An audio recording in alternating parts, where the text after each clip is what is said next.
Everything will be fine. This breaks me. This existing breaks me.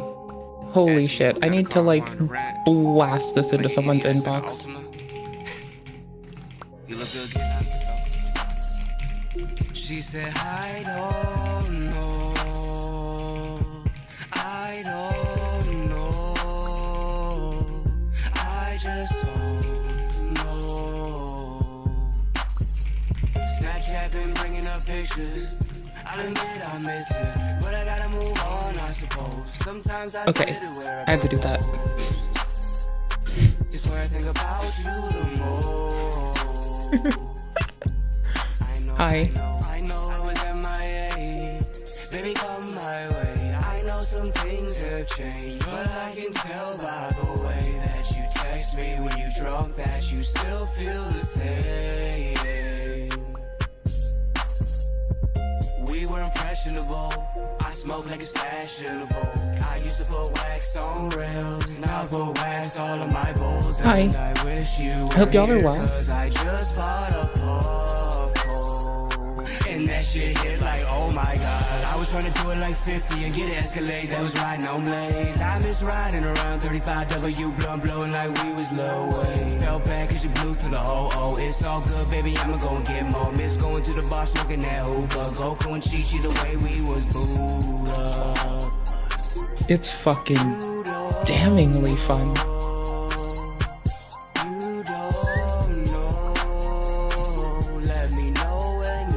It goes so hard. Live chat, not top chat. Top chat censors the people. Live chat's where it's at. It doesn't censor the people. So it's obviously superior. Okay, I can close this tab now. Boop. Boop. Boop. Ah, that's a little much, don't you think? I mean, I do have this. I do have fancy zones set up. So that's kind of funny. They reset. The reset is here. Are people being unhinged? Oh, hell no. Face plans as CNN confronts him on the Epstein files witch hunt against Trump backfiring? Maybe. That could be adorable. Adorable? Adorable. I can speak. Yeah, I can do languages some days, I swear. I promise. And I can just drag things in here. No, this is a definitely. That is a for surezies. I think we've seen this. I'm definitely sure we've seen that. Okay, yes. And yes, please. I get to start the day with shorts because I'm wearing a dress. So I transcend shorts. Okay, cool beans. Good job. DS2. I'm gonna regret pressing this. Manually added games no longer than default install state. Random game picker for F6 doesn't work in full screen mode.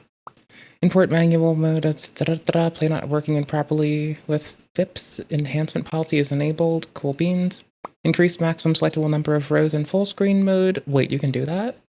Library update is skipped when making or restoring a backup. Default interface language is not selected properly. I'll get it later. That's pretty cool. That's a dope litany of things to do. Our new Windows update is actually dangerous. I'm pretty sure I already have that, so boom, let's go. Okay, this seems dope. Lol, what? Historic makeup meltdown? Lol. Oh, makeup's for people with time and effort. Exposed the truth? Lol. Oh, it's a rich video. Fine. If it's Fashionista Supreme Ela, that'll be dope. Okay, cool bananas, tight beans, and so damn epic. Boop. Boop. Boop. Boo. Boo, boo, boo, boo, boo, boo, boo, boo, boo. So why are you laying on the table like that? Because both... So why are you laying on the table like that? Because your mom.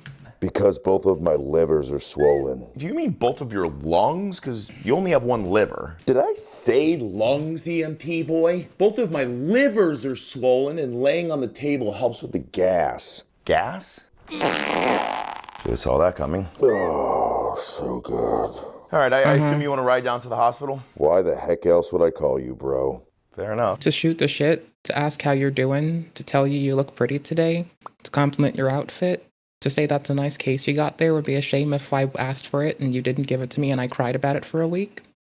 I don't know, maybe that. You call, we haul. This might actually be fucking amazing. I'm not sure. It's been looking at us for like 2 days straight. This Clearly, is a bolt I'm dropper manageable. 4-dial combination lock. Shout out to all the Abrahamic folks out there, wishing y'all the best. I wonder when in time it'll be when people stop trying to have structured mass killings of Abrahamic people. Because, like, they seem kind of nice. They don't really fuck with many people. The Crusades were a long time ago, bro. No one even feels that way anymore. Maybe at most Tactical Templar might, but like that's, fuck it. Dude's funny.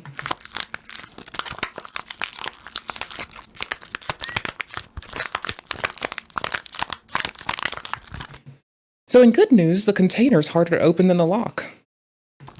That's good news. Good news, everyone. So if you lock your doors with plastic, you might actually be safer. Because the lock companies are righteously fucking you sideways, bro.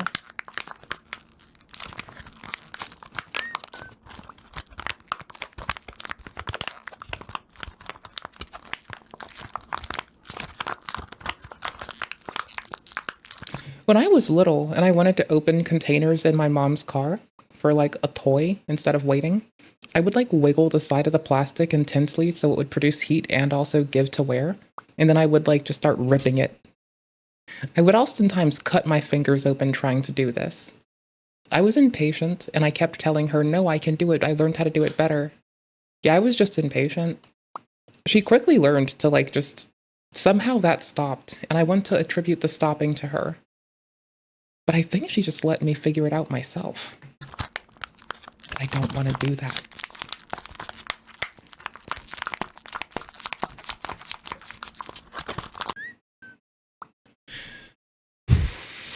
Strongest lock. The most secure thing about is the package, which needs to be secure to keep you from seeing the disappointment. Yes, bro. I can respect the commitment to not use a blade. The sound of the lockpicker fighting with his life against plastic packaging tickles my brain. Yeah, some people want that as ASMR. Unstoppable lockpicker meets immovable package. That's what I called one dude that would always sit on the couch with his dick out. He was okay. It's whatever. Grammarian, we meet again. It's been pages since I've seen you last. We need to talk, Arist. Well then come in. Welcome to Misprint Manor, my humble lair. Red pen to base, I'm entering the clause. Malaprop? Yes, your erroneousness? Fetch our fastidious friend here a drink. She's no doubt parched from chasing stray commas down back galleys all day. What'll it be, Grammarian? Perhaps an espresso? It's espresso. Same difference, for all intensive purposes. Let's dispense with the unpleasantries, shall we? I'll have a negative, Malaprop, make it a double. Right away, my misleader. Now, what pedantry brings the great grammarian from the uppercase side to the red pen district, I wonder? Well, I've come to open a dialogue, and to try to understand you, Arist. I see. Well, to understand an artist, one must know their work. Come, let me show you what I've been working on.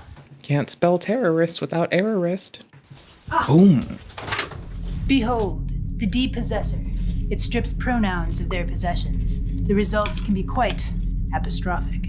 Diabolical. And here we have the Homophaser 9000. Careful, grammarian. One blast from that and you won't know whose there is where and which way is through. What in subjunctive hellfire is that? That is my disaster piece. I call it the Babel Machine, a weapon of mass misconstruction. Tell me, grammarian, have you ever seen a wild predicate dancing in the wind? No subject to tether it, just floating. How about a verb without tense? free from the strictures of linear time. What are you doing? The world I'm building, Grammarian, it's beautiful, and you can be part of it. Step away from the Babel machine, Arist. With my genius and your power, together, we would be unstoppable. I'm warning you, Arist. Shut down that machine. Join me, Grammarian, and together, we'll write a new kind of story. Press the button!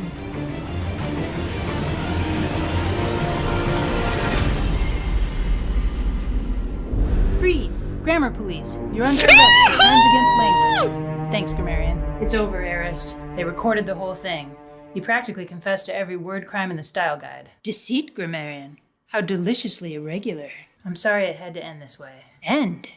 Why, an ending is just a period, waiting to become an ellipses. Ellipsis. That's the spirit. See you soon. Malaprop, don't forget to feed Typo. And take him for his evening run-ons! Me and Grammarian. Oh my god! Woo! I found my favorite person in the whole year of this century.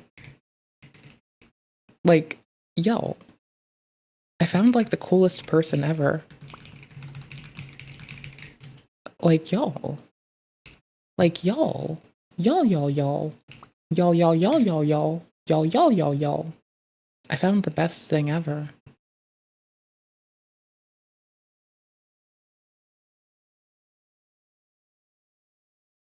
Well, if it isn't the guardian of grammar herself. And maybe you'd like to watch that yourself. It's pretty good content. I know, man. I know. Reasons. Reasons and stuff. Okay, cool beans. Lol, what? I'm gonna play Dark Souls. It's crazy how much rage bait really works. Like, look at all of you. Is it really? Because, I mean, it wouldn't be rage bait if it didn't fucking work. I mean, I guess that's kind of like the most oxymoronic thing a bitch can say today, but, like, y'all. Rage bait working? Who'da thunk? We're playing Pikachus! It's from FromSoft. Havoc. It's the texture thing. So we have bigger textures. I might have put bigger textures inside of it. I might be a kind of an asshole. I gave it bigger textures. The textures there are bigger. I enhanced them. I didn't enhance them. Only FromSoftServe did it. But I'm looking to see if there's any FromSoftServe branding in it, because that would be kind of dope. Actually exceptionally dope. Ooh, online works today. Yo! Coming to my page because you're so upset. I am. Oh no, don't talk about your President Trump like that. I know what I forgot to do.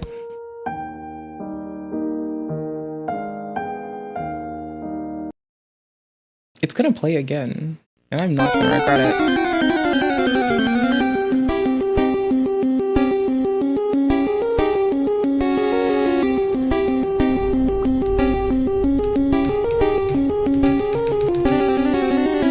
There we go.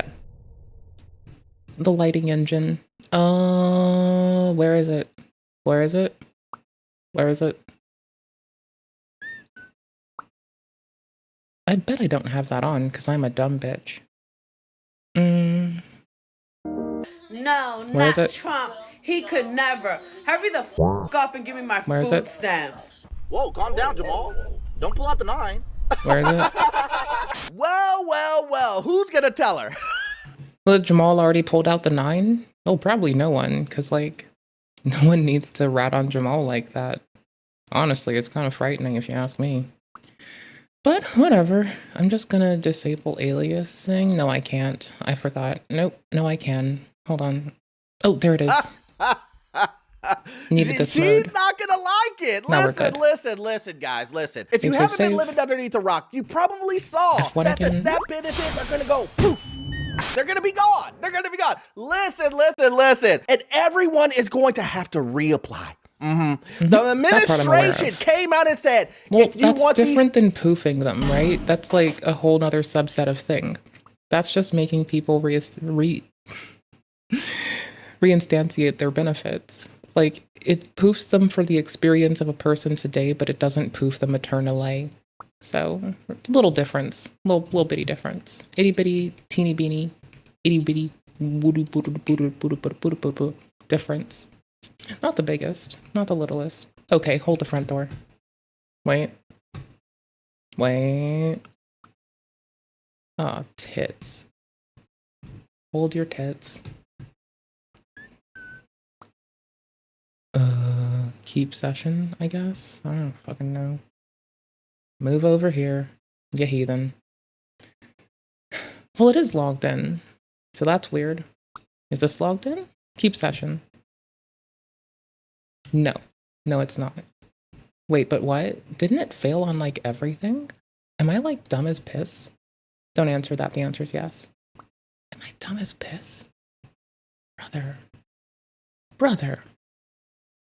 Which of the many things that renders chat works on every platform? Okay, last person shit. There we go. Try one more fucking time, bro. Because streamerbot was down the other day. That's a new thing. Not really new, but it's a thing. And it happened. Why is nothing working with Kick right now? Bro, I'm gonna throw things. That benefits, everybody is going to have to reapply. So somebody had to do it. If you would have watched my last video on food stamps, you would have known this was going to happen. Even the people who were receiving the SNAP benefit. I mean, I watched your last video on food stamps, so I knew it was going to happen. True. Very true. Okay, the one thing it isn't detecting is that... Okay, cool beans. One sec. I'll fix it. They wanted to look at the big headline, and the big headline said, everyone is going to lose SNAP. And what did I say? You said those words?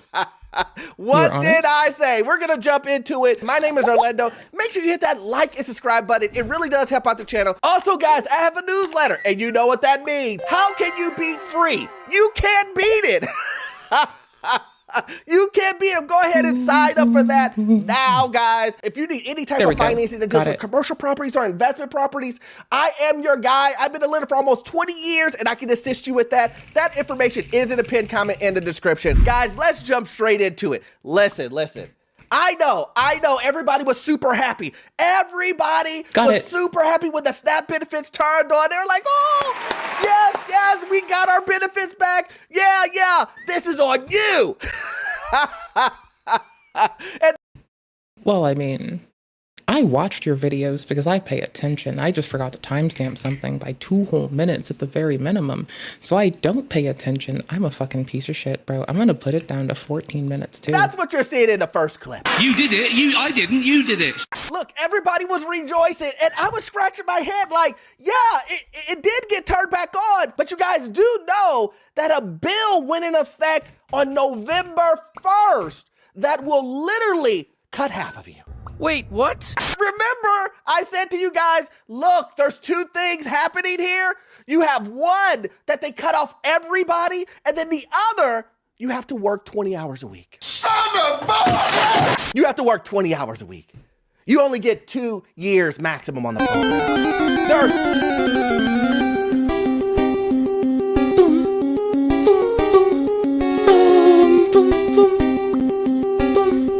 Hey, y'all. I fixed it all. I had things broken. So I hope life's going cozy like. I hope y'all are well, by the way. Cuts, and more cuts happening to the program. Some of you will rejoice only to find out you won't qualify. Get up and go to work. Maybe you might get this month, but what about next month? What about the month after that? The whole thing. Right down the crapper. And see, this is why it's important, guys. This is why it might crash again. I'm gonna cry like a wuss. Reading is critical. Understanding is critical because while 2 things can be happening at once, one is showing you the headline, but no one is reading the fine print. I've tried to inform individuals, this big thing is happening, but you may want to do the research yourself to find out if your benefits will be.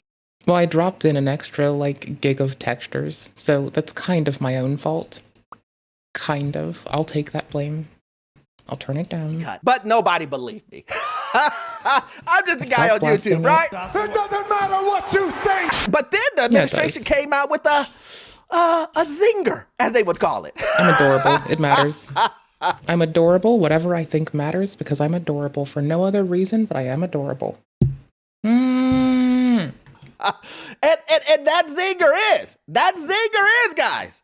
Everybody is going to have to reapply. Monday, the Tennessee Department of Human Services began giving out full payments to SNAP recipients, like Sheena Reed. She has 2 twins who rely on those benefits. Well, I mean, I was excited because, I was going to get some more food for the girls. But she tells me her full payout has been lower than normal, from $973 to $463. This as a USDA cracks down on eligibility. There was an overpayment for 2 years. In the horizon, there is another crackdown to cut down on fraud. The USDA, under President Trump's guidance, would make it a requirement for SNAP beneficiaries to reapply. My taxpayer dollars should not be spent for this sort of fraud and abuse, and taking it out of the mouths of families that really need the program. USDA Secretary Brooke Rollins says data from 29 complying states shows 186,000 dead people were still receiving benefits. She adds data also shows people getting benefits from more than one state. 500,000 people getting more than 2 times the benefit. USDA data also shows in Tennessee 12,014 fraudulent transaction claims and 4,519 stolen benefit claims have been approved. Signe Anderson with the Tennessee Justice Center tells me those claims are mainly third-party scammers. You believe me now? Listen, guys, I tried to forewarn people. I tried to forewarn and let people know. Look at your benefits. You may get cut, you may not, it doesn't matter. But let me just go ahead and throw the disclaimer out so everybody knows my stance on this. My stance is this. You should not be on the program permanently. This should be a stepping stool to get to where you need to go. The limit of the 2 years is perfect. I'm okay with the limitations that you shouldn't be on this forever. You shouldn't.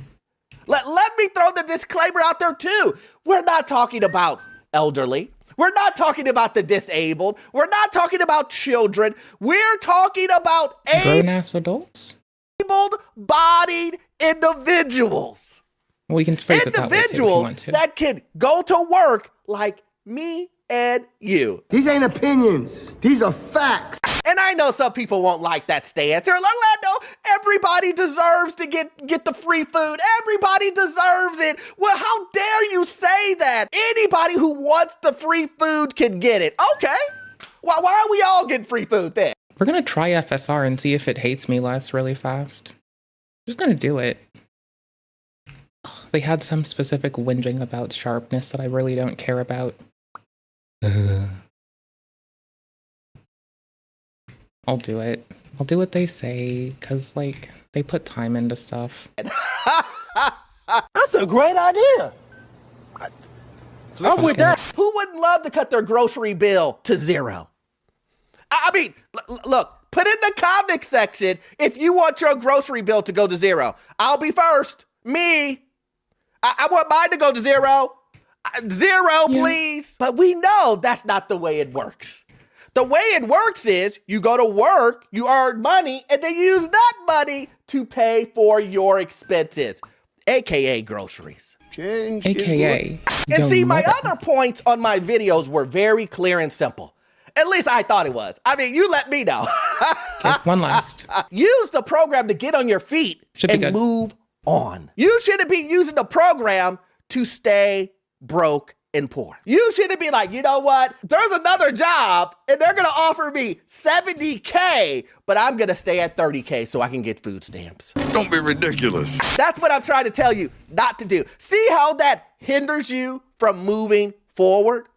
See how that hinders you from moving forward? You decided not to get double the pay. The math don't make sense. And listen, you can't make the math make sense. I know what you're saying. Why don't you use the 30,000 extra or the 20,000 extra and buy the groceries? and you'll have more money left over. My goodness, what an idea. Why didn't I think of that? And listen, I'm the last person to say that you shouldn't take care of you and your family.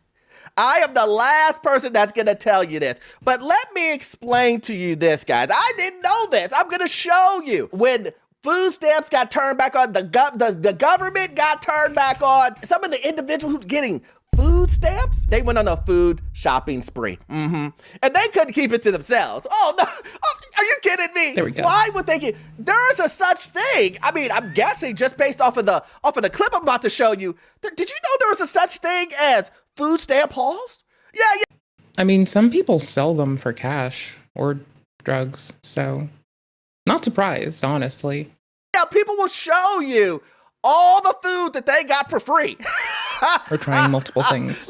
Listen, I'm not making it up. Let's go ahead and take a look. We're doing everything, all the things. I kind of went a little hard with that last one. Interesting.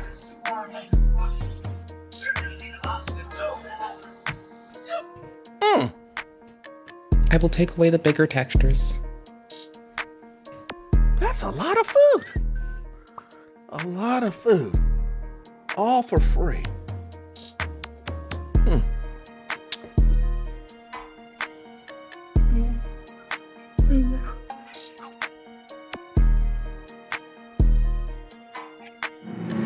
But here's the truth, guys. Here is the truth. No matter how hard I try, no matter how much information I give, no matter how many direct pointing, look at this, I say, people will still ignore. Awkward. Why does it have itself inside of itself? Anyways, I can just probably kill out texture overrides and be more than good enough. So that's not that hard to deal with. Oh my gosh, it's too deep. We're going back. So awkward. People will still say, this is the way to go. Yes, I know math. Yes, I know conventional wisdom. Yeah, I know. I'm not hell knowing you. I'm muttering hell know it like my compoot poot because it's being a butt. It's being a little butt head. There's version 1.48. I'm looking for 1.49, I believe. There's, oh no, 0.148, 0.8. Where is 951? There we go. Before I remove anything, we're just going to try this. It's going to overwrite parts of itself anyway, but it's not going to overwrite the overrides. So that could be interesting. Will still choose this path. People will still choose the path of poverty. And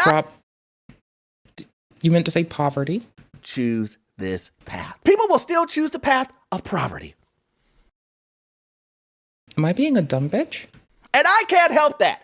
I'm telling you, instead of depending on the government, how about we do budgeting? No!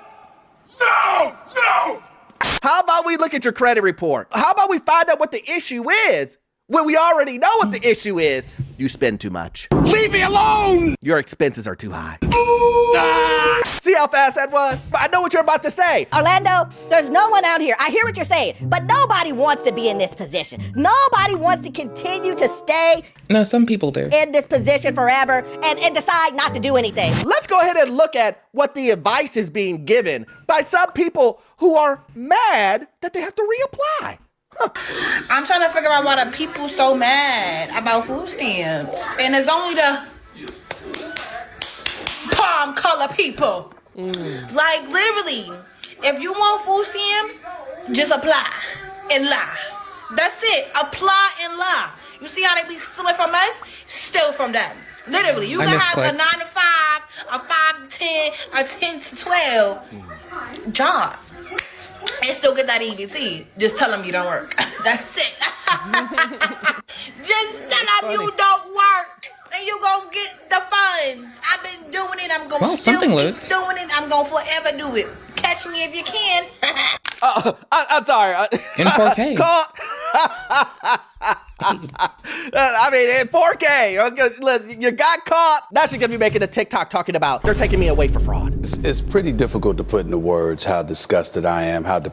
Next, you'll be making a TikTok called "They done caught me saying I will do stuff on the internet."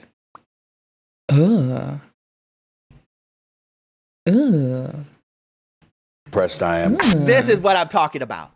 You're telling me that this young woman wants to get out of property. She doesn't. She wants to continue. It's either the version or the zone. To stay in it. Version. While risking her freedom.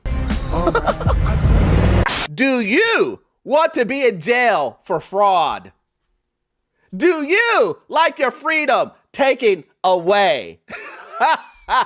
If you do not like those things, maybe you shouldn't risk it for $500 a month. How about we try to give you tools so that you can succeed further than the $500 a month? You have to think, young brother, about your future. Huh? Are there going to be sacrifices? Yes, there will.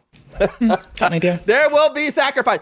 Oh, you don't know? These people are in the negative parts of culture where it comes to food stamps. Not everyone depends on the government. Some people just need a little bit more help because they are like, yeah, but there's like the difference between people saying they're going to work a 9 to 5 intentionally and just lie to get them because they can, versus people who are saying, hey, they work a full-time job and unfortunately still they can't afford food, so they're going to apply. Like, there is a difference in that messaging, and I'm not an optics person, but I'm cognizant of the optics people, even though I think they're wasting time. Will you like it? You will not like it. But will you be happier long term? I just blew into my controller because that's the thing someone told me to do before. And awkwardly, it seems to have worked. Just put my face to it and blew it into it. Sure. Totally. You will. Yes! And I know what you're saying. I know, and I can hear people from the back. Orlando. Some people just aren't gonna listen. Stop it. I need you guys to listen. Maybe you're someone on the program, and I need you to remember the control that the government had over you. They decided if you were gonna eat or not. It's over. Mm-hmm. We are screwed. Mm-hmm. Let me explain this to you again. And like, you know, it doesn't even have to be a huge problem for it to be something that requires audit, and the systemic change requisite for that audit might be really underserving for folks. That's totally understandable. That said, like, step by step, it's going to happen piecemeal. And sometimes those piecemeal steps really go poorly. And that's not the fault of the person. But damn, is it going to suck a bit. And is Torchman not following? Perfect. Like, yeah, let's say that most people that are affected are just going to reapply, but they're going to have a really rough few bits between. There's two things that come to mind, one of which I'm biting my tongue on for the next 30 seconds until I think of how to phrase this. And the other one is, yeah, systemic change sometimes has a really high cost. Let the government decide if you and your kids are going to eat. Make that make sense to me. Who does that? You can survive. If you have to cannibalize me, there's a month of food on me. I'm sure their kids can cannibalize them for a month and a quarter or a month and a half. It'll be fine. Let me explain. Wouldn't it be better for you to budget and save and all those other things? I'm going to show you back then, 2 weeks ago, when people were saying, where people were crying, or people were saying they were starving. Like I Can I said, just take these? we hungry. Why would you want the government to have that much control over you? Why? Listen, I'm asking for a friend. Let's look at how some individuals were saying that it was hurting them so bad. It's really bad. Danielle Grant is starving.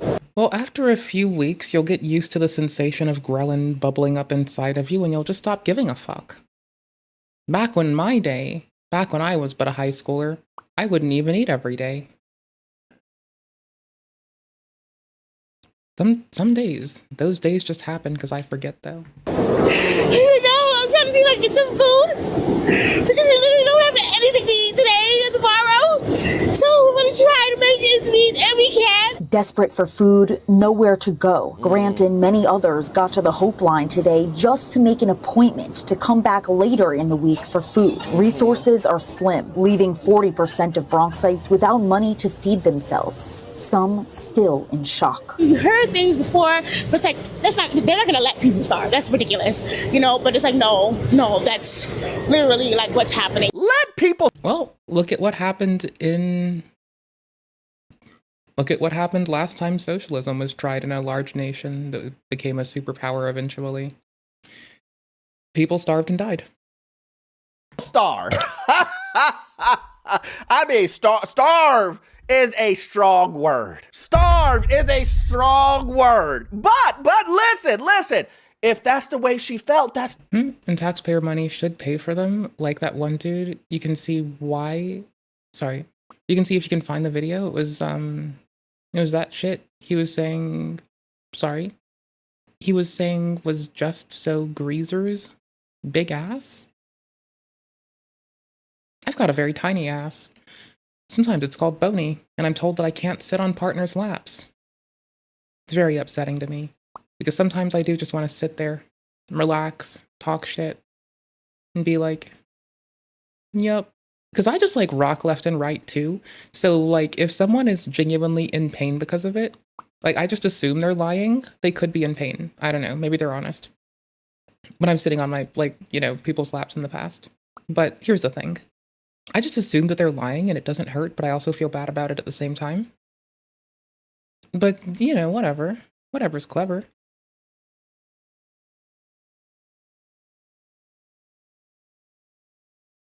The way she felt. Why would you want someone to have that type of control?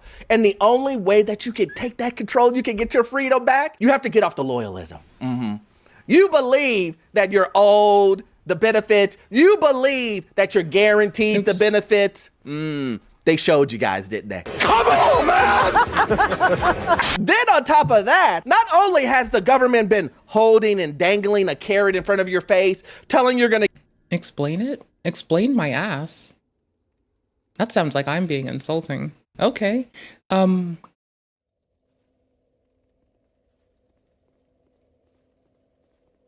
don't know. I've been told it's bony. I'd have to call someone and ask them to explain how it's bony. I don't know what the fuck to do about that. Presumably it's just fucking just flat. And the bones are in it and people can feel them. I don't fucking know. It's got bones in it. There's bones behind the adipose tissue, of which there's not very much, or the musculature, of which if the stabilizer muscles in my fucking legs can attest to anything, there's also not very fucking much. I don't fucking know. It's just it's barely there. I know you said no, I'm keeping the fuck on. I don't fucking get it. Bro, maybe tell my mom, go back in time, tell my mom before she perished, back when I was a kid, to feed me more. Maybe if my dad didn't spend money on liquor, I would have fucking eaten. I don't fucking know, bro. Fuck, I don't fucking get it. But I've had a lot of dudes tell me, your ass was bony, you can't shit on my lap. I had this one gal tell me, your ass is bony, you can't shit on my lap. I had one person just sit and tolerate it. That was very nice. I had a good time. Very nice time. I just wanted to sit there and play video games and feel the warmth of another person. It was pretty cool. I had a good time. I shake my legs a lot. So, presumably, if it really hurt, the other people would have bitched about how it's painfully grinding into them like a fucking bone saw. Because it's literally a sawing action and made of bones. Peak bone saw. Presumably my ass hurts because it is a literal figurative bone saw. I'd presume that's why, honestly. Voice chat. Well, I'm clearly doing something, so you're gonna have to wait. Get all of it, telling you're gonna get 65% of it. Now they're telling you to reapply. No! Listen, it almost sounds like they don't want to give it to you. It almost sounds like that. It almost sounds like they're looking for a reason not to give you what you consider guaranteed benefits. But listen. We can talk about this all day long. But my point that I want to knock home, My point I want to knock home on a serious note, guys, it's very critical that we take out all this loyalism, all of this depending on others to take care of us and our families. You have to do that yourself. If you want safety, no one's going to give it to you but you. Let me say that again. If you want safety, financial safety, no one is going to give that to you other than you. The government's not going to give it to you. Your employer's not going to give it to you. Your neighbor, your best friend, your mom. No one's going to give that to you. My bestie might. Other than you. Write it down and keep it for future. I'm gonna be honest. My bestie might. I got like 3 besties. So, I'm gonna be honest. They actually might. I wouldn't want them to, like, sacrifice a thing for me, but, like, honestly, I known them for a long time, and, like, we sacrifice for each other when we can, as we can. It's not always that we can, but when we've been able to, we've always looked out for each other. Like, we go fucking hella back, bro. We go back like made backs and fucking flamin' hot Cheetos. We go back like snapbacks. We go back like Converse and talking shit with the boys on Discord. We go hella far. Oops. Early? Oh, barely. That was almost over and out, bro. That was almost yip yip yacht off of the mortal coil.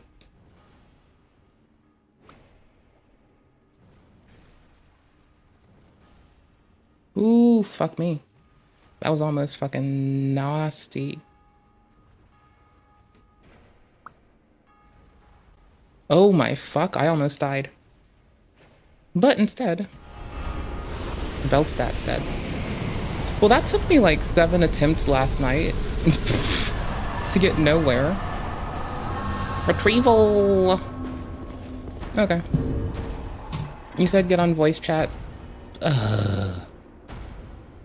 But fuck people, their work. Fine. I'll do it.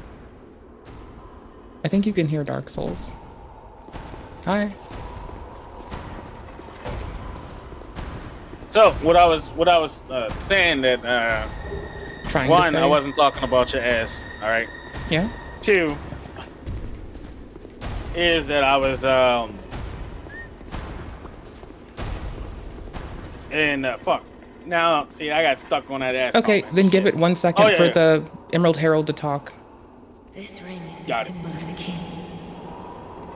Use it to gain passage through the king's gate and venture to the far east.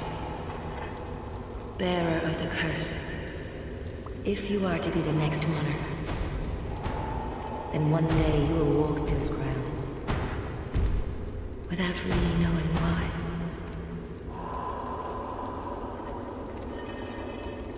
Ellipses. They change her voice throughout the story to indicate that she may be just a projection. Like, she could be a child, she could be a grown-ass old, like, hag. You don't know. They just change her voice to indicate the consistent change of her. Pardon? They did the same thing with Guinevere. Oh, dope. Well, in the first game. Yeah, no, but that's an illusion. Before you find out that she's... Yeah. This one's wilder. Okay, like, I don't know. Like, yeah, so because like, she's a projection. Like, but she's her own projection. We think. I don't fucking know. Yeah, so what I was gonna say was that there's a video of this dude that says, "Hey, I don't want to work because y'all need to do work for me. Y'all need to go to work for me and make money and shit like that." Mm-hmm. So I can eat, and that shit was just so egregious. It was like literally embarrassing to hear. I'm sure his family's pretty embarrassed. I was gonna let me see if I can find that shit for you, because like you gotta like hear the level of entitlement. But like this man might have it on hand. Okay, I'll just wait. Maybe. I don't know. Maybe he does. I don't know. Like, if you find it, dope. But, like, there's a solid chance. He works hard for his videos. He puts effort into his content. I believe in him. Why are you running a little bit? No, get your fucking flaky ass.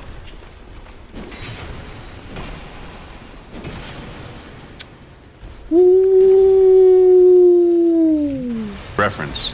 Listen, guys, if you love content like this, please join the Patreon. We do exclusive content over there. Also, too, we all know that you won't get all of your information from this one video. I need you to watch this video right here. It will give you information on the housing market, financial news, and get you into your first rental property. I will see you guys in the next one. Thanks. All right, business. I mean, in good news, we were like 2 seconds from the end. In bad news, he didn't bring the thing.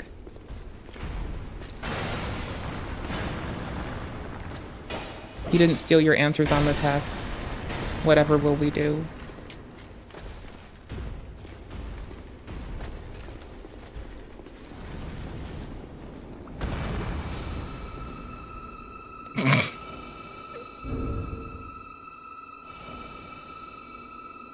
Beating Minecraft, but you can't break the laws of Judaism? Okay. I don't know how this is going to go. Can you beat Minecraft without breaking the commandment? I seem to think this is going to go both well and horribly at the same time. And I'm just not sure where to attribute those. But I'll take it. Both well and horribly. Double team. Of Judaism. Okay, what even are the commandments of Judaism? Aren't they just the same thing as the 10 commandments? The answer is no. Judaism contains a lot more commandments than just 10, a lot of which are actually possible to follow in Minecraft. And there are a lot that aren't. Let me explain a little something. Well, you don't there are have three that, Abrahamic religions, so that's fine. Islam, Christianity, and Judaism. Each one has a list of rules that is at the foundation of their faith. Islam has 5 main rules with the pillars. Christianity has 10 with the commandments. Guess how many Judaism has? 613. 613 rules that we're gonna have to follow within the game of Minecraft. This is such a massive amount. We need to be organized, or else this challenge will be too overwhelming. It'll be impossible. Luckily for me, the commandments have already been divided up into 34 separate categories. So let's take a look at the first category, God. The first thing that you probably notice is the way that I spelled this. Why would I put a dash instead of the O? Well, that brings me to the first rule that I want to set for this Minecraft run.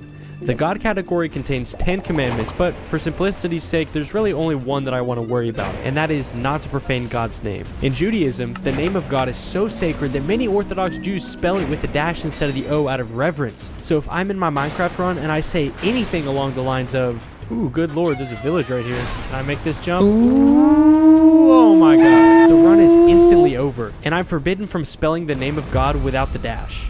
Kosher speed run. Let's go. Okay, not the best spawn. Starting right now, I can't say, you know what? I can't say that.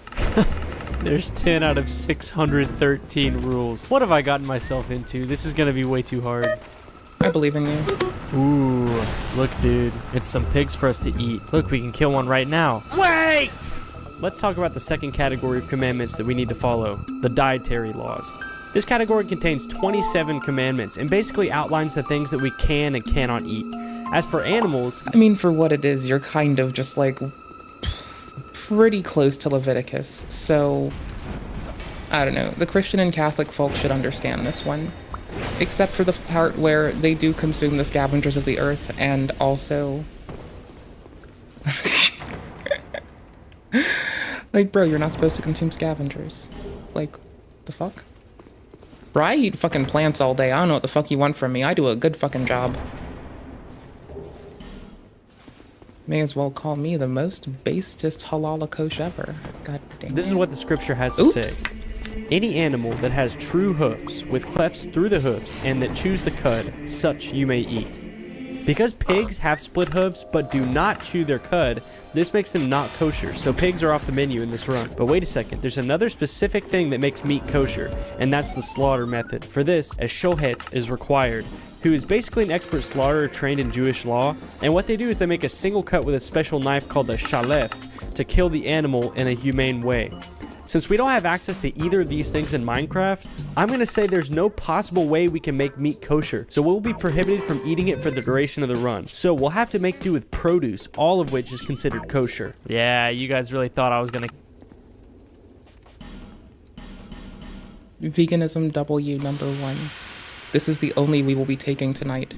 I will now sit on the pile of our L's. kill that pig, didn't you? You guys really Hey, muted thought. person. Anyways, I think that a good start would actually just be to cut down all these trees and just wait for the apples to drop. Yeah, I'm looking for the video. Moments later. I'm also Okay, so we playing have- DOA 6. A few apples. Okay, after I eat, you moved there's on? got to be another rule that kicks in. Really moved quickly, let's on. go over the third We're on category of Minecraft commandments, now. the prayers and blessings. Yeah, we're on someone not breaking tenets of the faith while playing Minecraft. This category only has 4 commandments, which makes it the shortest one. Basically, we have to pray a few times per day when certain events happen, which are after we eat, in the morning, and at night. The prayer after we eat can be accomplished by typing the words, "Thank you for giving food into this world," into the chat. This sounds pretty simple, but we have to do this every time after we eat, including if we're fighting something, so this rule really has the potential to mess us up. The second and third times we have to pray are in the morning and night, where we will type a part of the Shema, "The Lord is our God, the Lord is one," into the chat. Again, this is pretty simple, but there's Well, that's potential true, for though. us to forget and lose the challenge. Anyways, let's get back to the gameplay. Now I have to type, "Thank you for giving food to this world." We have to say that after every single time we eat, no matter what. Ooh, I hear a skeleton. Hopefully I don't have to fight him. Just a quick little note, there are Jewish laws about fighting, which I will reveal later. But for now, just enjoy. Oh no. Good luck. I do not want to fight Have this thing. success. Oh, I'm gonna die. I'm gonna die. Wait, what happened? Did I die? Am I in heaven? Oh. Anyways, since we just died, what do the Jewish commandments actually have to say about killing? The main commandment that deals with this is simple: thou shalt not murder. But this leaves a lot up to interpretation. Do undead mobs count as murder? Do skeletons count? Just for the defending challenge's yourself sake, count. I'm going to say that I'm not allowed to kill anything unless it's absolutely necessary for the run to continue. For example, I'll be allowed to kill blazes because they're required to progress in the game. Also, if my life is actually in danger, like it just was with the skeleton, I'll be allowed to fight it. But other than that, no killing. Okay, it's annoying that we died, but like, it's okay. Let's just get another attempt in.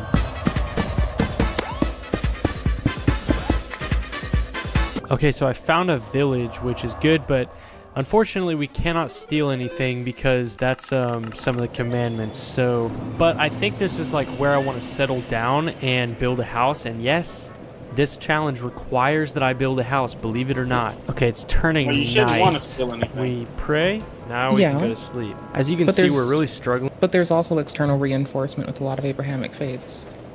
Not all of them, for every circumstance. And there are many exclusions to bring death upon a thing if you must, to protect yourself. But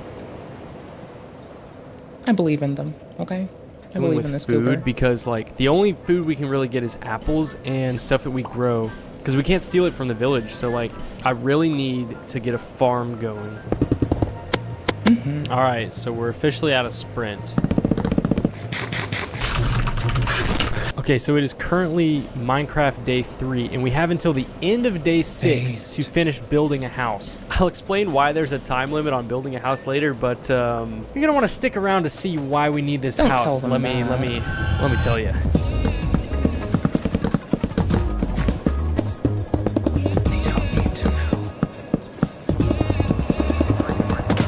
Okay, hold on. Why the heck am I actually building was a house? that from- Well, let me was that introduce you music to the from next Sonic? category of commandments. I don't know, didn't play much Sonic. Don't really like it, because weird people like it. The times and seasons. This category has That's a dumb 35 reason not commandments, to but like there are really Sonic. only 4 that But apply okay. It's also not my kind of game. to Minecraft, all of which have to do with Shabbat, or the Sabbath. They are to sanctify the Sabbath, not to work on the Sabbath, to rest on the Sabbath, but most importantly, not to leave your place of residence on the Sabbath. This is why I had to build a house. I had to have a place to reside during the Sabbath. So the official rule is that every 7th Minecraft day, we must be inside of our house resting for the entirety of the day. Don't laugh. Okay, it is now Minecraft day 6 out of 7. It's fine. I'll go outside and do ill things for you. Fret not, for I am here to do abhorrent things in the name of progress and being a bad bitch. Also, that last one was... Okay, this isn't much, but This looks like such garbage. I'm gonna fix this up, by the way. And once we wake up, we're not allowed to leave the house. We're not allowed to do any work. We're not allowed to do anything except pray. Now we just have to sit here. We can't place any blocks. We can't break any blocks. We can't move anything around in chests. Really, the only thing we're allowed to do is study the Torah. So, get on Let me it. go do that for a couple minutes. Damn right. I don't know about you guys, but I feel well rested after that Sabbath. Okay, first things first, let's expand our farm. All right, that should be big enough. The second thing we need to do is fix this house. So maybe you guys can't really tell the difference, but it looks better, guys, trust me. And the inside looks better too. Okay, now that we're kind of set up, we can kind of go into the more unique things about this challenge, and there are quite a few of them. Okay, so before we get into the truly crazy rules of this challenge, I need to explain something about Judaism. If you've been really paying attention, even after all these rules that I've explained so far, we haven't covered a sixth of the total commandments. So why? Well, we can split them up into two categories: positive commandments and negative commandments. A negative commandment is something that prohibits you from doing something. For example, the commandment "thou shalt not murder" asks you not to murder. A positive commandment would be asking you to actually do something. For example, start digging in your butt twin. Okay, that one's not in the Torah, but you get the point. What I'm trying to say is that there are a lot of commandments that ask us not to do something that would be impossible to do in Minecraft anyway, so we don't have to worry about them. This covers a lot of commandments, but there are a few positive commandments that we still have to follow. This first one's a fun one. We're actually going to have to build a tabernacle. If you don't know what this is, it's basically the sanctuary that the ancient Jewish people used to worship. So let's just go back into our Minecraft world and build kind of whatever we want. It's not like there's a complicated and extremely detailed guide found within the Jewish text that specifies exactly how our tabernacle should be built. What? Welcome to How to Build a Tabernacle 101. First of all, the tabernacle must be built out of acacia wood. No, I did not make this up. There are multiple verses that specify that it should be built out of specifically acacia wood. Step 2. Refer to the schematic constructed by Jewish scholars on the exact dimensions of the tabernacle. Okay, so real talk, the commandments actually do command us to build a tabernacle, and I think that a good place to start would be to build the courtyard using path blocks. Okay, so I think that this space behind our house is probably the best area to build the tabernacle in. I mean, look how flat this is. Okay, the tabernacle was 100 cubits long and 50 cubits wide, which cubits are basically just like an ancient measurement. It's going to be about 50 blocks long, like 25 blocks wide. Okay, so that should be the rectangle of like where the courtyard is going to be. Wait, so what's a tabernacle? Okay, so I think the next thing that we need to do is we need to build a... So what's a tabernacle? Do you see my screen? Yeah. You're welcome. Oh, you gotta build all of that? Fence around here.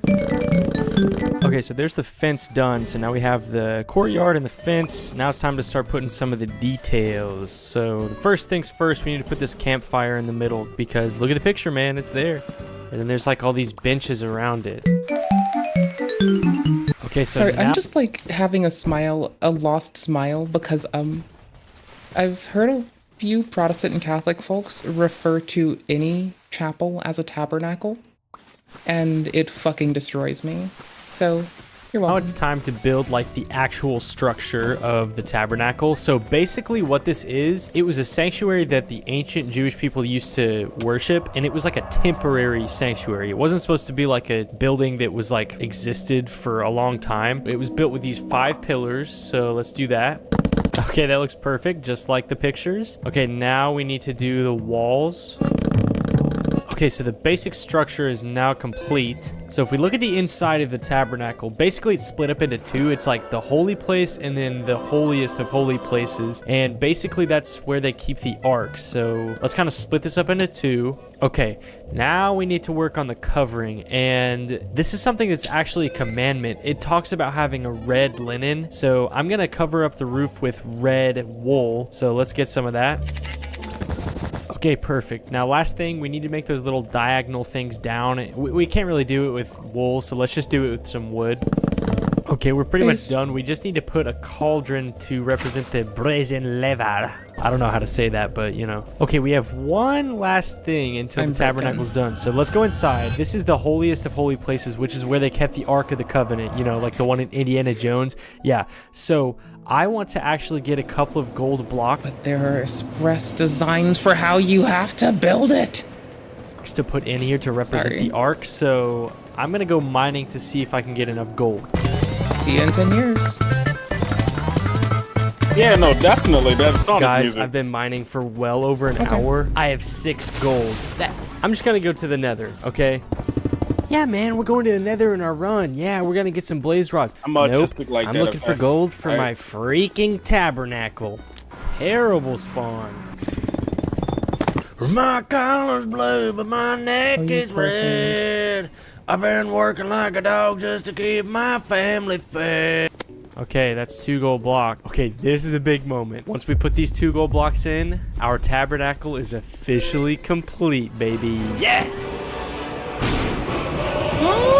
Okay, I know what you're thinking. We got the tabernacle done. We're all set up. We have our house. Moses approved the fuck out of this one.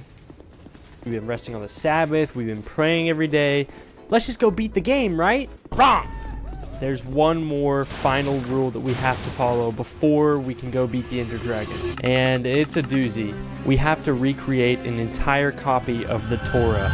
First of all, what even is the Torah? Well, it's just the first 5 books of the Old Testament. And yes, there actually is a commandment that tells us that every person should write a scroll of the Torah for himself. So how are we going to do this? Well, the answer is the book and quill, which requires 3 ingredients to craft: a book, a feather, and an ink sac. To get the books, we can trade with the librarian villager, which is allowed by the Jewish commandments, which state that we can trade goods as long as it's fair. The problem comes with the ink sac and the feather, because we would have to kill animals to get these items. We already established that we can't eat animals because of our inability to slaughter them in the correct way, but can we use other parts of them? I'm gonna say yes, as long as our killing method is humane. So now, all we have to do is gather materials and then copy paste the entire 600 pages of the Torah one by one into each book.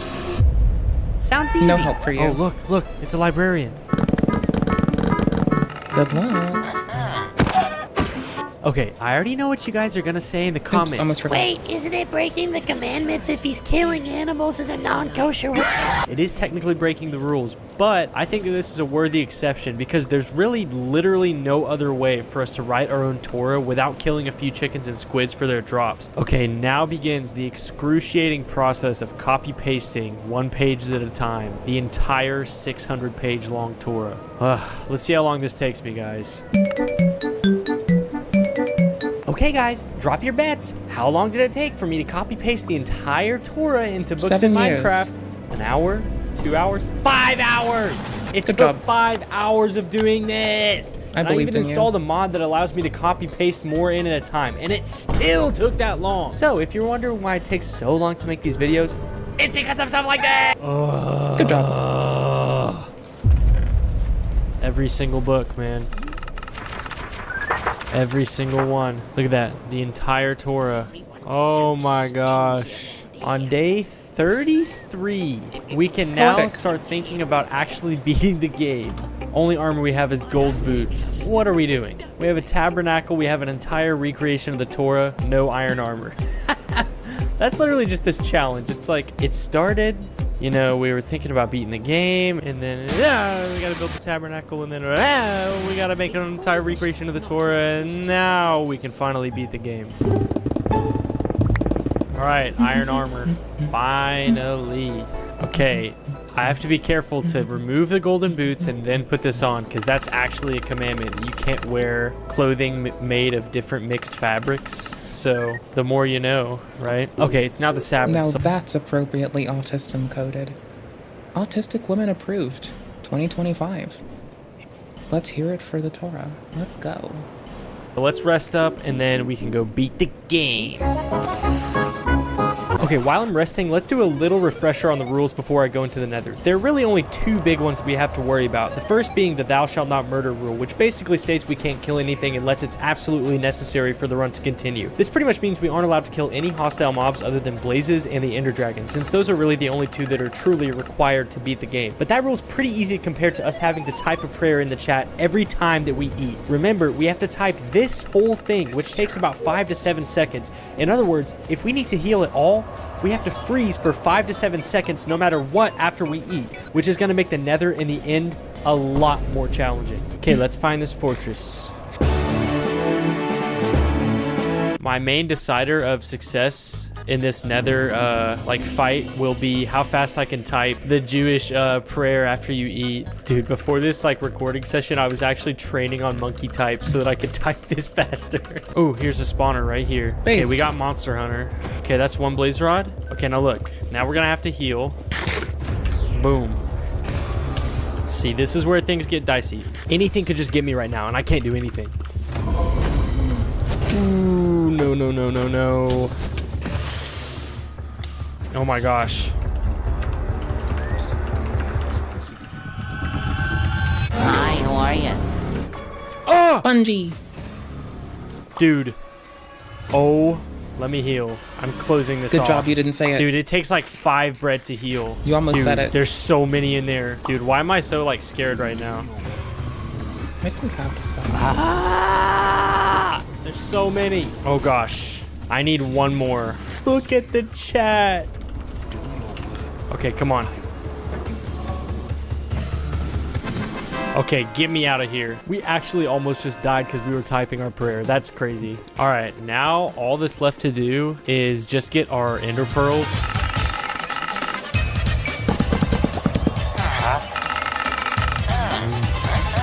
I'm not gonna lie, I'm really nervous about eating and then just dying in the ender dragon, but you know, we're gonna do our best.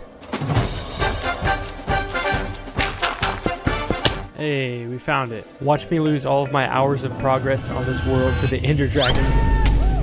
Oh, this is how you know you're dealing with a true Minecraft professional. Let's do this. Boom, sniped. I turn into the world's fastest typer whenever I have to heal up. Snipper wolf. On, we're so close. Oh my gosh, already another perch. Oh. Oh no. Oh my gosh. Wrong place to warp to. Yes! Easy fix. At first glance, I had done it. I beat Minecraft without breaking the commandments of Judaism. But shortly after entering the credits, I made a fatal error. That was a fun challenge. Not really what I was expecting at all. Oh my god, I can't believe we actually beat that. Wait! Okay, before I end this video, there's something I have to do. In my last video, I said that if we hit 50,000 subscribers, I would do an armpit reveal, and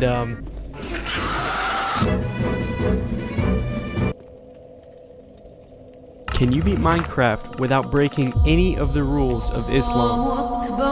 Before we answer this question, we have to establish a couple of things. First, what are the rules of Islam? And second, which ones actually apply to Minecraft? From my research, the rules of what you can and cannot do in Islam come from two main sources: the Sharia law, which comes from the holy text of Islam, the Quran, and the 5 pillars of Islam. The 5 pillars are the foundation of the faith, so we need to make sure we follow these in Minecraft. The pillars are Shahada. Gonna not profane the Lord's name in Minecraft. Sounds like something you say if you're being an asshole. The declaration of faith, Salah, the daily prayer, Zakat, charitable giving, Psalm, fasting during the month of Ramadan, and Hajj, the pilgrimage to Mecca. Of these 5, there are really only 3 that we can follow and obey in Minecraft. Let's start with the easiest one, Shahada, the declaration of faith. In order to fulfill this pillar, followers of Islam are expected to utter this phrase: there is no God but Allah, and Muhammad is Allah's prophet. So let's start up a new world and type these words in the chat to start off our run. Okay, boom. I've declared my faith and checked off 1 of the pillars. I know that first rule was easy, but just wait a little bit and see what else is in store for me. Let's get some wood, shall we? We have 8 wood. Okay, we just threw out 4. Okay, wait a second. Why would we throw out half of our wood? Let me introduce you to the second pillar that we have to follow, Zakat, or charitable giving. In the real world, Muslims who follow this pillar donate a fraction of their money to charity. In Minecraft, since money is kind of non-existent, I'm going to say that we will have to donate half of all the resources that I obtain. So if I get 2 blaze rods, I have to donate 1. If I get 20 diamonds, I have to donate 10, and so on. I know that this is harder than what Muslims do in real life, but I want this to be a challenge, so I think this will be pretty fun. Okay, so like once we've donated these logs, we can use however much of the wood we want in whatever way we want. We just have to donate like the base amount of resources. Okay, let's grab some stone. And we gotta throw half of it out. Okay, let's make some tools. Okay, now that we have a little bit of stuff, let's grab like a bunch of wood so that we don't have to worry about that for the rest of the time. Okay, I think that's enough. Ooh, look at chicken. We can kill this thing. Not so fast, me. This is a good time to introduce you to the third rule of the challenge. I'll be calling it the halal rule. The halal rule is exactly what it sounds like. I will have to be killing animals using the halal method, which stresses the importance of a living and healthy animal, a sharp knife for the incision, and invoking the name of Allah at the point of the kill. So, our guidelines in Minecraft will that it has to be a fully grown animal. We have to one-shot it with either a sword or an axe. And we have to type Bismillah Allahu Akbar in the chat every single time before we kill an animal. Oh yeah, also we can't eat or kill pigs. Alright, here goes my first halal kill. Just gotta type it in the chat. And we have to one-shot. If we don't one-shot, then we instantly lose the challenge. You can't kill pigs, okay? It's haram, bro. It's very haram. I mean, this also holds to the Jewish challenge as well. So, yeah. Also, to be fair, I don't know what the haram word is in Hebrew. I believe in you. Try for 2 seconds. Is it haram? Good job. I'm proud of you. Is it? Okay. No, it's not. Okay, we did it. Okay, here's another chicken. Okay, don't keep in mind, these rules stack. I'm gonna yes, my Jewish brother, haram. So and now they're gonna look at me like, what the fuck? I mean, you should just do that. No, just do that. No. Why? Fucking no. Yeah, I'm done. I'm done. I mean, like I'm pretty sure every Abrahamic person's gonna know what you mean anyway. And to be fair, a lot of this is also true of Deuteronomy, so the Christian folks should also be abiding by a litany of this that oftentimes get overlooked. So it's also there. Huge pain. But everyone likes pork, we can't though. eat.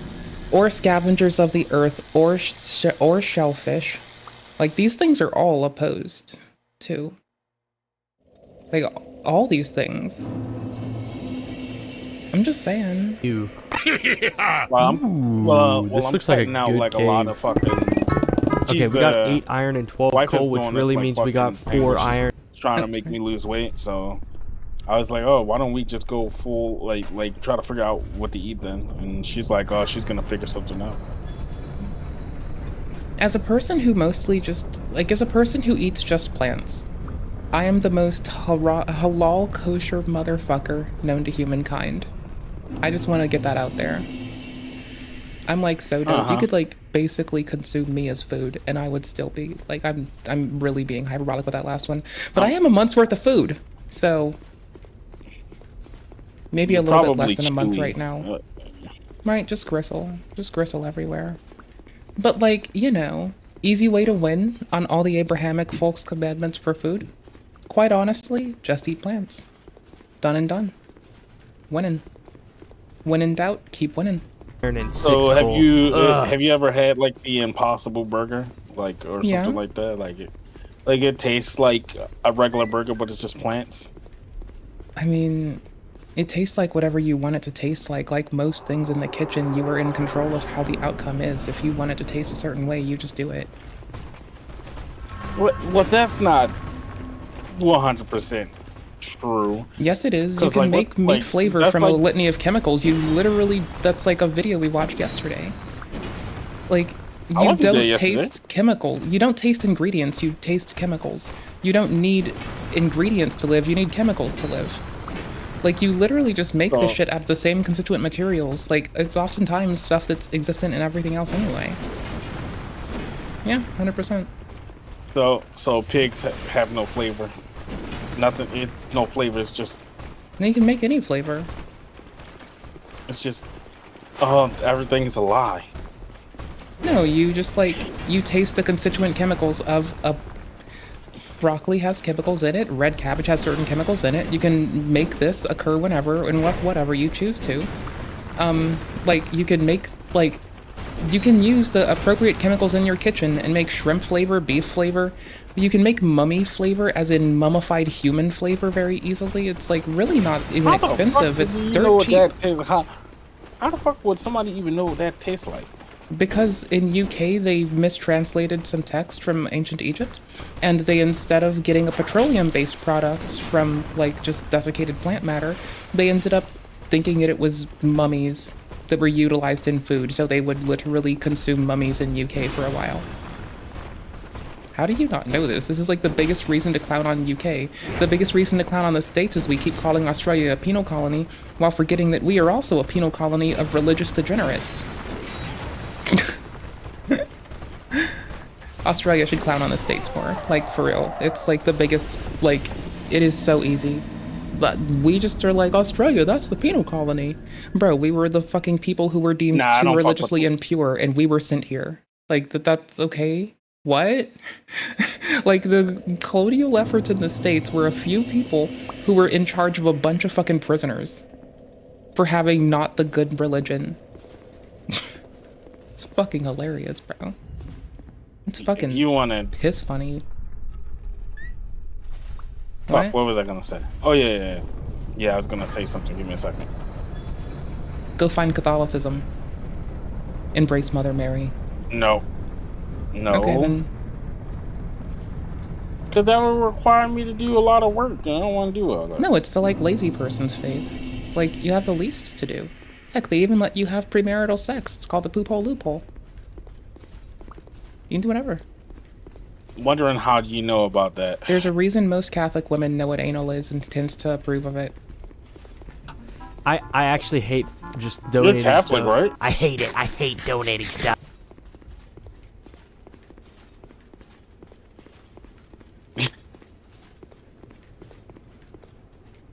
The poop hole loophole. What Yeah, the fuck? you can meet Jesus by just taking it in the ass. GG. Win. I have Loophole. no idea. Anal lets you go to heaven. That's what Catholicism teaches you. Tenet number 1. Pillar 1 of Catholicism. Take it in the ass, still get to see St. Peter on a good term. So take it in the ass, still get the pass. Okay. Basically. It's really efficient. Okay, so we have 4 iron. That's enough for a shield and a bucket. We're gonna need this bucket for later, Got a and bucket and what a we're gonna mop. do with the bucket is probably That's one some of the most wet-ass annoying asshole. things I've ever had to do in Minecraft. Alright, we need to kill some sheep for a bed. Oh, here's some sheep right here. Ooh, it's a skeleton. I hope it doesn't see me. I want to try the cheese for the first time. Okay, wait a second. Why am I scared of fighting one skeleton? Well, let me introduce you to a couple more rules of the challenge, both coming from the Sharia law. The first is, no murder allowed. Let me read you a quote from the Quran about this topic. And they do not call upon another God with Allah, and do not slay the soul, which Allah has forbidden, except in the requirements of justice. I want you to pay attention to that last part. Except in the requirements of justice. In other words, if a mob needs to be brought to justice, then we can kill him. So the official challenge rule is we cannot kill a mob unless they have attempted to hit us first, thus fulfilling the clause of not murdering unless it is in the name of justice. But hold your horses, we have another rule about fighting mobs. Let me take you back to the Quran with a quote about fleeing from a battle. If any do turn his back to them on such a day, unless it be in a stratagem of war, or to retreat to a troop of his own, he draws on himself the wrath of Allah, and his abode in hell, an evil refugee indeed. This means we cannot run away from a fight once it is started, or else we automatically Anti-coward clause, gotta love it. Much love and respect. lose the challenge. So if you're still confused, we have to let mobs hit us before we hit them, and Like we in also a PvP cannot run server. away from them once we're hit. Life is a PvP server. Yes, precisely. Okay, how Until about they're this? It's dead. like a Pokemon chance encounter battle where you can't leave or you can't miss it. You just have to stay there and fight. Life is a PvP server. Welcome. Better be happy this is a fucking Yeah, I know. decided upon passive ground. Wouldn't want to see what I do in a PvP server when there's nothing binding me. And all I have is fear. Oh my. Okay, so if we run away Oh from this my battle, God, dude, you it's just over. fold It's like done. a little okay, man. come here, Spider. He attempted to hit me so I can hit him. Now all I need No, I'll just wake up early and do the do. is enough wool to make a bed. Come here, zombie, hit me so I can kill you. Okay, so let's donate half of this wool, half of this mutton, half of this, half of that, half of that. Can't use any of that. Now the challenge really starts after we go to sleep. So once we wake up, the hardest and most annoying rule of the whole challenge is going to start taking effect. It's time for the last pillar of Islam that we need to follow, Salah, or the daily prayer. Muslims believe in prayer 5 times a day, one at dawn, midday, afternoon, sunset, and night. So we're going to be doing the exact same thing. Wait, whose ginger ale do you like in your mouth?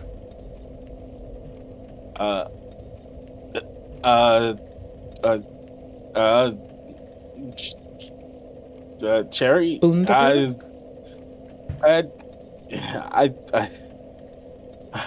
I don't know what to say to this question. Within Minecraft. Just call it haram and move on. Since Minecraft days are 10 minutes long, we can put a timer on our prayers to make sure we do it at the exact right time every day. Muslims have a complicated way that they pray normally, but for this challenge, we'll have to rinse ourselves 3 times with the water bucket, mimicking the wudu practice. Then we will crouch facing north for 10 seconds, mimicking the practice of praying towards Mecca. So no matter what situation we're in, no matter how close we are to dying, if that timer hits 0, we have to face north, rinse ourselves 3 times, and crouch for 10 seconds, no matter what. Alright, so let me find the north. But can you pray in 10 seconds is my question. North. Facing, okay, this is north, okay? Get a fucking compass, you goober. Dagnabbit.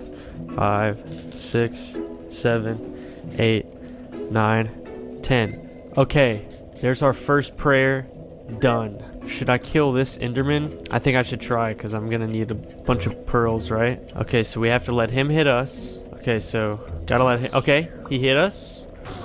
Okay, cool. So that's 1 pearl. Whew, this is not gonna be easy. Okay, what I want to do now is hit the caves and see if we can get. But could you have just not looked at him? Then he wouldn't have had to kill you? Were you him?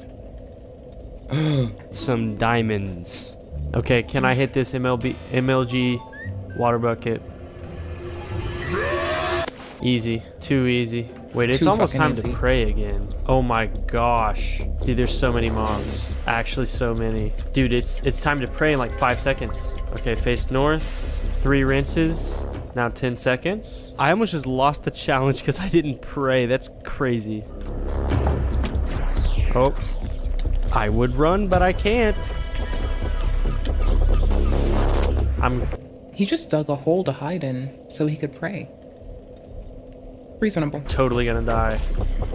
I think now would be a good time to mention something. Even though I'm not on hardcore, if I die, I'm still counting that as a loss. The only reason I'm not on hardcore is because Muslims believe in life after death, so yeah, if I die, I gotta start all over. Also, I forgot to put it in hardcore whenever I started the world. Based. This is not good. I gotta make sure each one of these dudes hit me before I can kill them.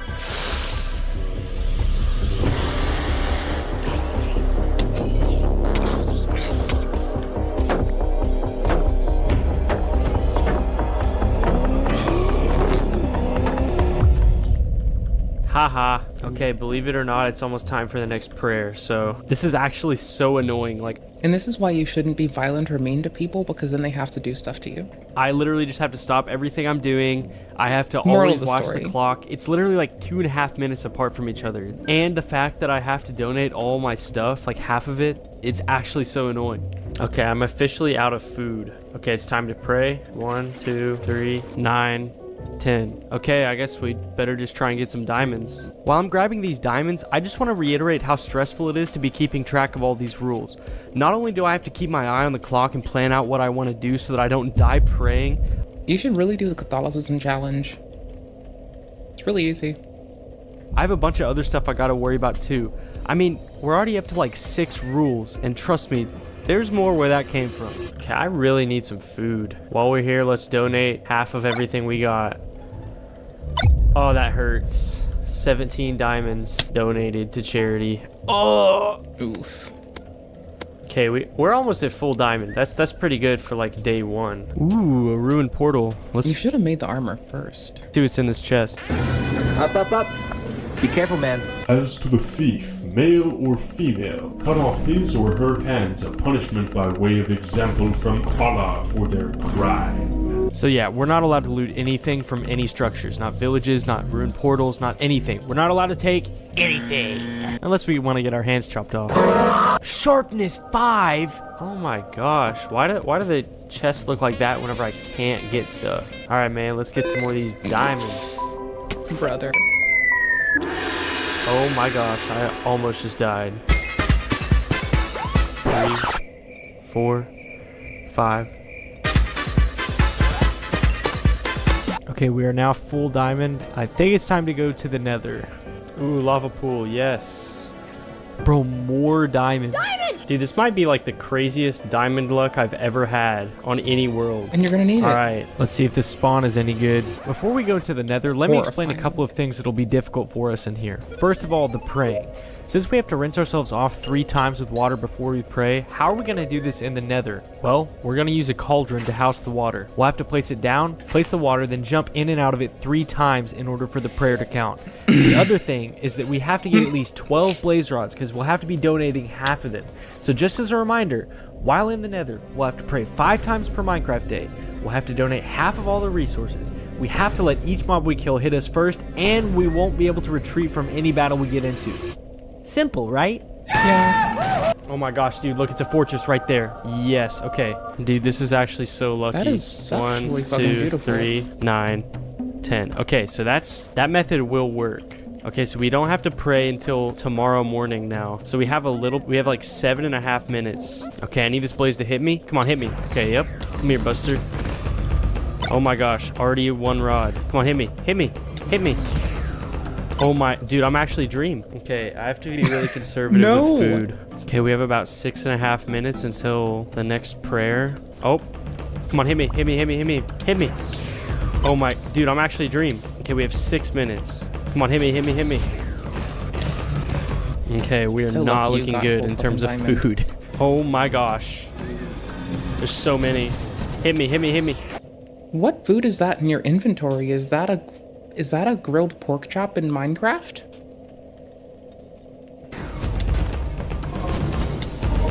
I don't know. I don't fucking play anymore. I played when it was like first coming out and super cheap. When it was like a dirt cheap game on first release and it was Java.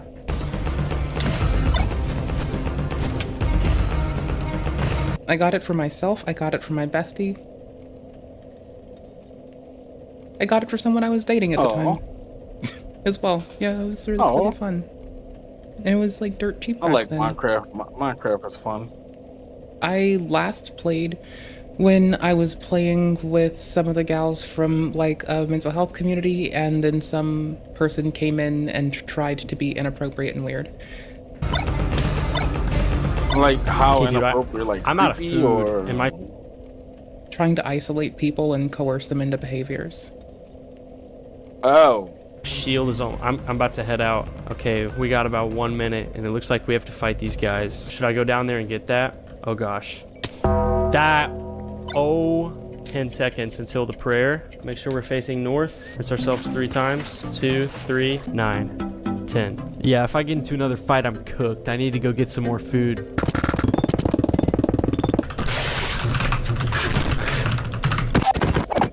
All right, we're back. Hit me, hit me, hit me, hit me, hit me.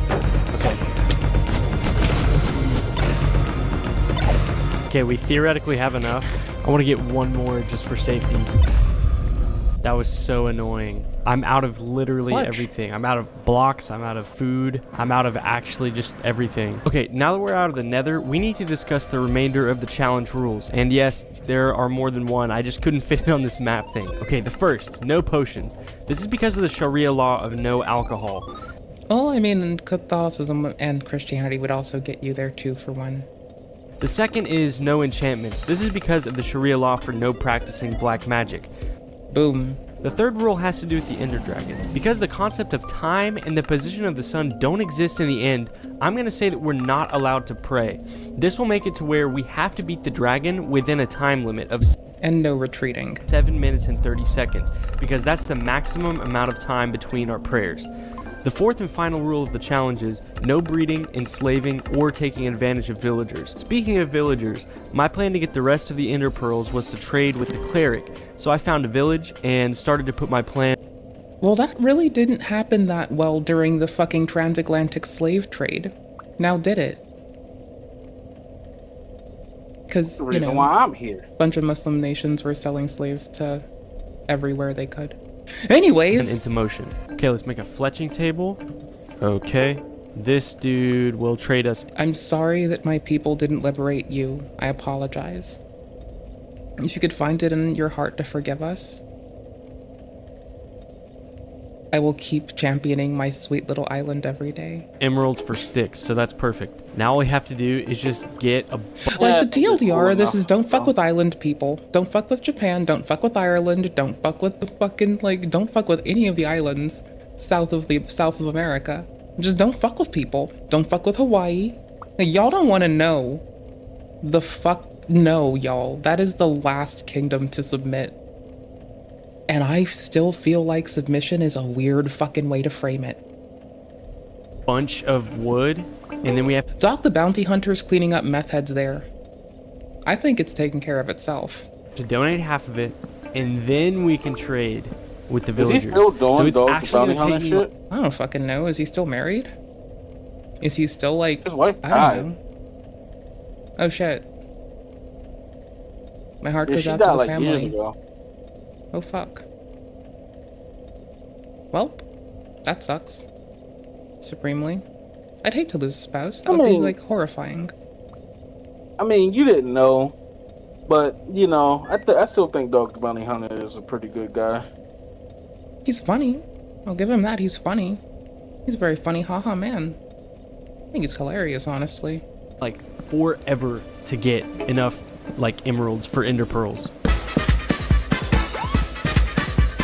2, 3, 4, 5. Okay, I knew that this would take a long time because of the whole donation thing, but guess how long it actually took? 1 hour? An hour and a half? 4 hours. It took me 4 hours. Do you know how many times I had to pray during that? Okay, I went back and counted how many times I prayed. 103 times! Oh, finally. Well, lucky for you, you're not actually praying. You're just kind of like kneeling and counting down. All right, dude, I think we're ready to go. All right, let's see which way we gotta go. Also, that should have been a very simple math question. If you have to pray every X amount of time, and this constant is per day, and you can measure that per 10-minute cycle, and you can like, so if you know how many times you pray per 10 minutes, you should be able to just multiply by 3 how many minutes were in those hours. That should be a very simple math question. All right. Wow. And it breaks. Of course it does, dude. Oh, here it is. And there's no eyes in the portal. I have to go all the way back and get a whole other ender pearl. Because of the whole donation rule, that took another hour. I have been chopping logs for 5 hours. Based. All right, it's well, prayer time. 1, 2, 3, 9, 10. All right, right, easiest let's prayer. do this thing. Remember, we can't kill him. Counting. We have to let the Ender Dragon get in the first hit. Okay, so we have like 6 minutes, 40 seconds to kill this thing, or else we literally lose the challenge. All of this will be for nothing. Okay, so the Ender Dragon's officially hit us. Based.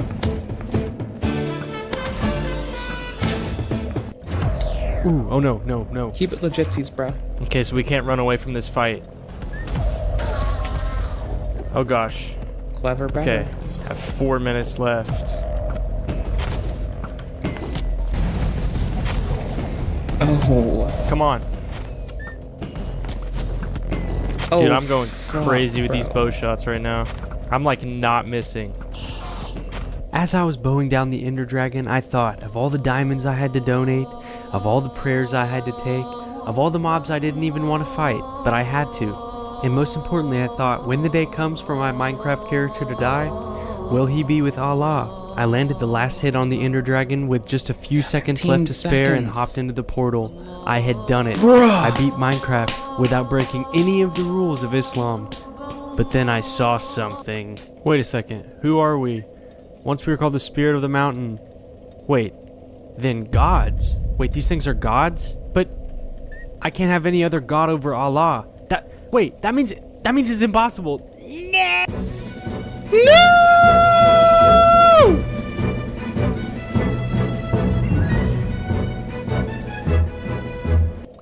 Oh my gosh, they do Skyrim. Oh my gosh, what a fucking win. Okay, but do they take a big old hefty doo-doo on Catholicism yet? Because it's like beyond easy. Invaded? Oh, hold on. Lollips. What's going on, everybody? It's Rich Lux. I'm here with Ela. I love her so much. Okay, this to me is a video that I wanted to do because she is, in my eyes, a creator, an artist, and just like a legend. And she created Teddy Glow. It's right here. Now you might know her from Teddy Fresh. Now there's Teddy Glow. And here it is, the makeup palette. Look at that. You should be proud of this. And this one's super used. We've been using it on all of our photo shoots. Look at our makeup. And I think it's sold out right now, but maybe when you're watching this, it could be back in stock. Yes, it is coming back. Yeah. But first, I just want to say thank you. Oh, thank you. Wow, you're so nice. No, you are. No, You've been so nice to us. And You're so nice. It means so much.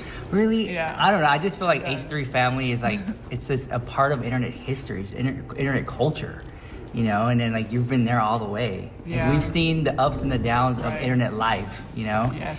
So I wanted, we're sitting here, we're eating, guys. This is a very casual video. This is, should we give them some shout out? We can. Yeah. It's Wake and Bake. Wake and Bake. And it's my favorite breakfast burrito. I'm addicted. Yeah. Addicted.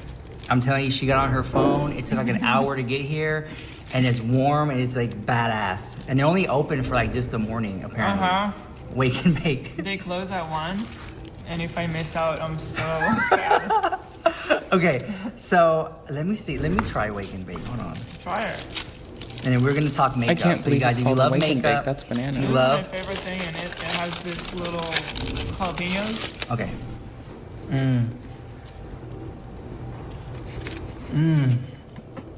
haven't ate all day. Oh. So, do people like watching this kind of stuff like you eat? I don't know, like you have to go like. I feel like I gotta hide my mouth when I eat. And then they tap it. And then they have to show that you're eating it. Lol, that invasion was literally just we were nice to each other, we exchanged items, and they left.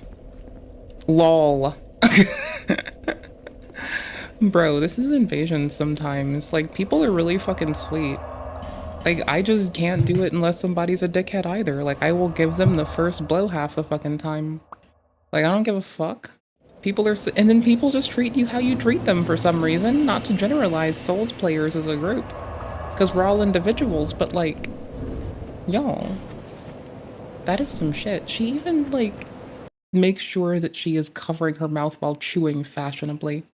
Fashionista Ela Supreme, number fucking 1. What a fucking champion. What a champion. What an absolute fucking maven.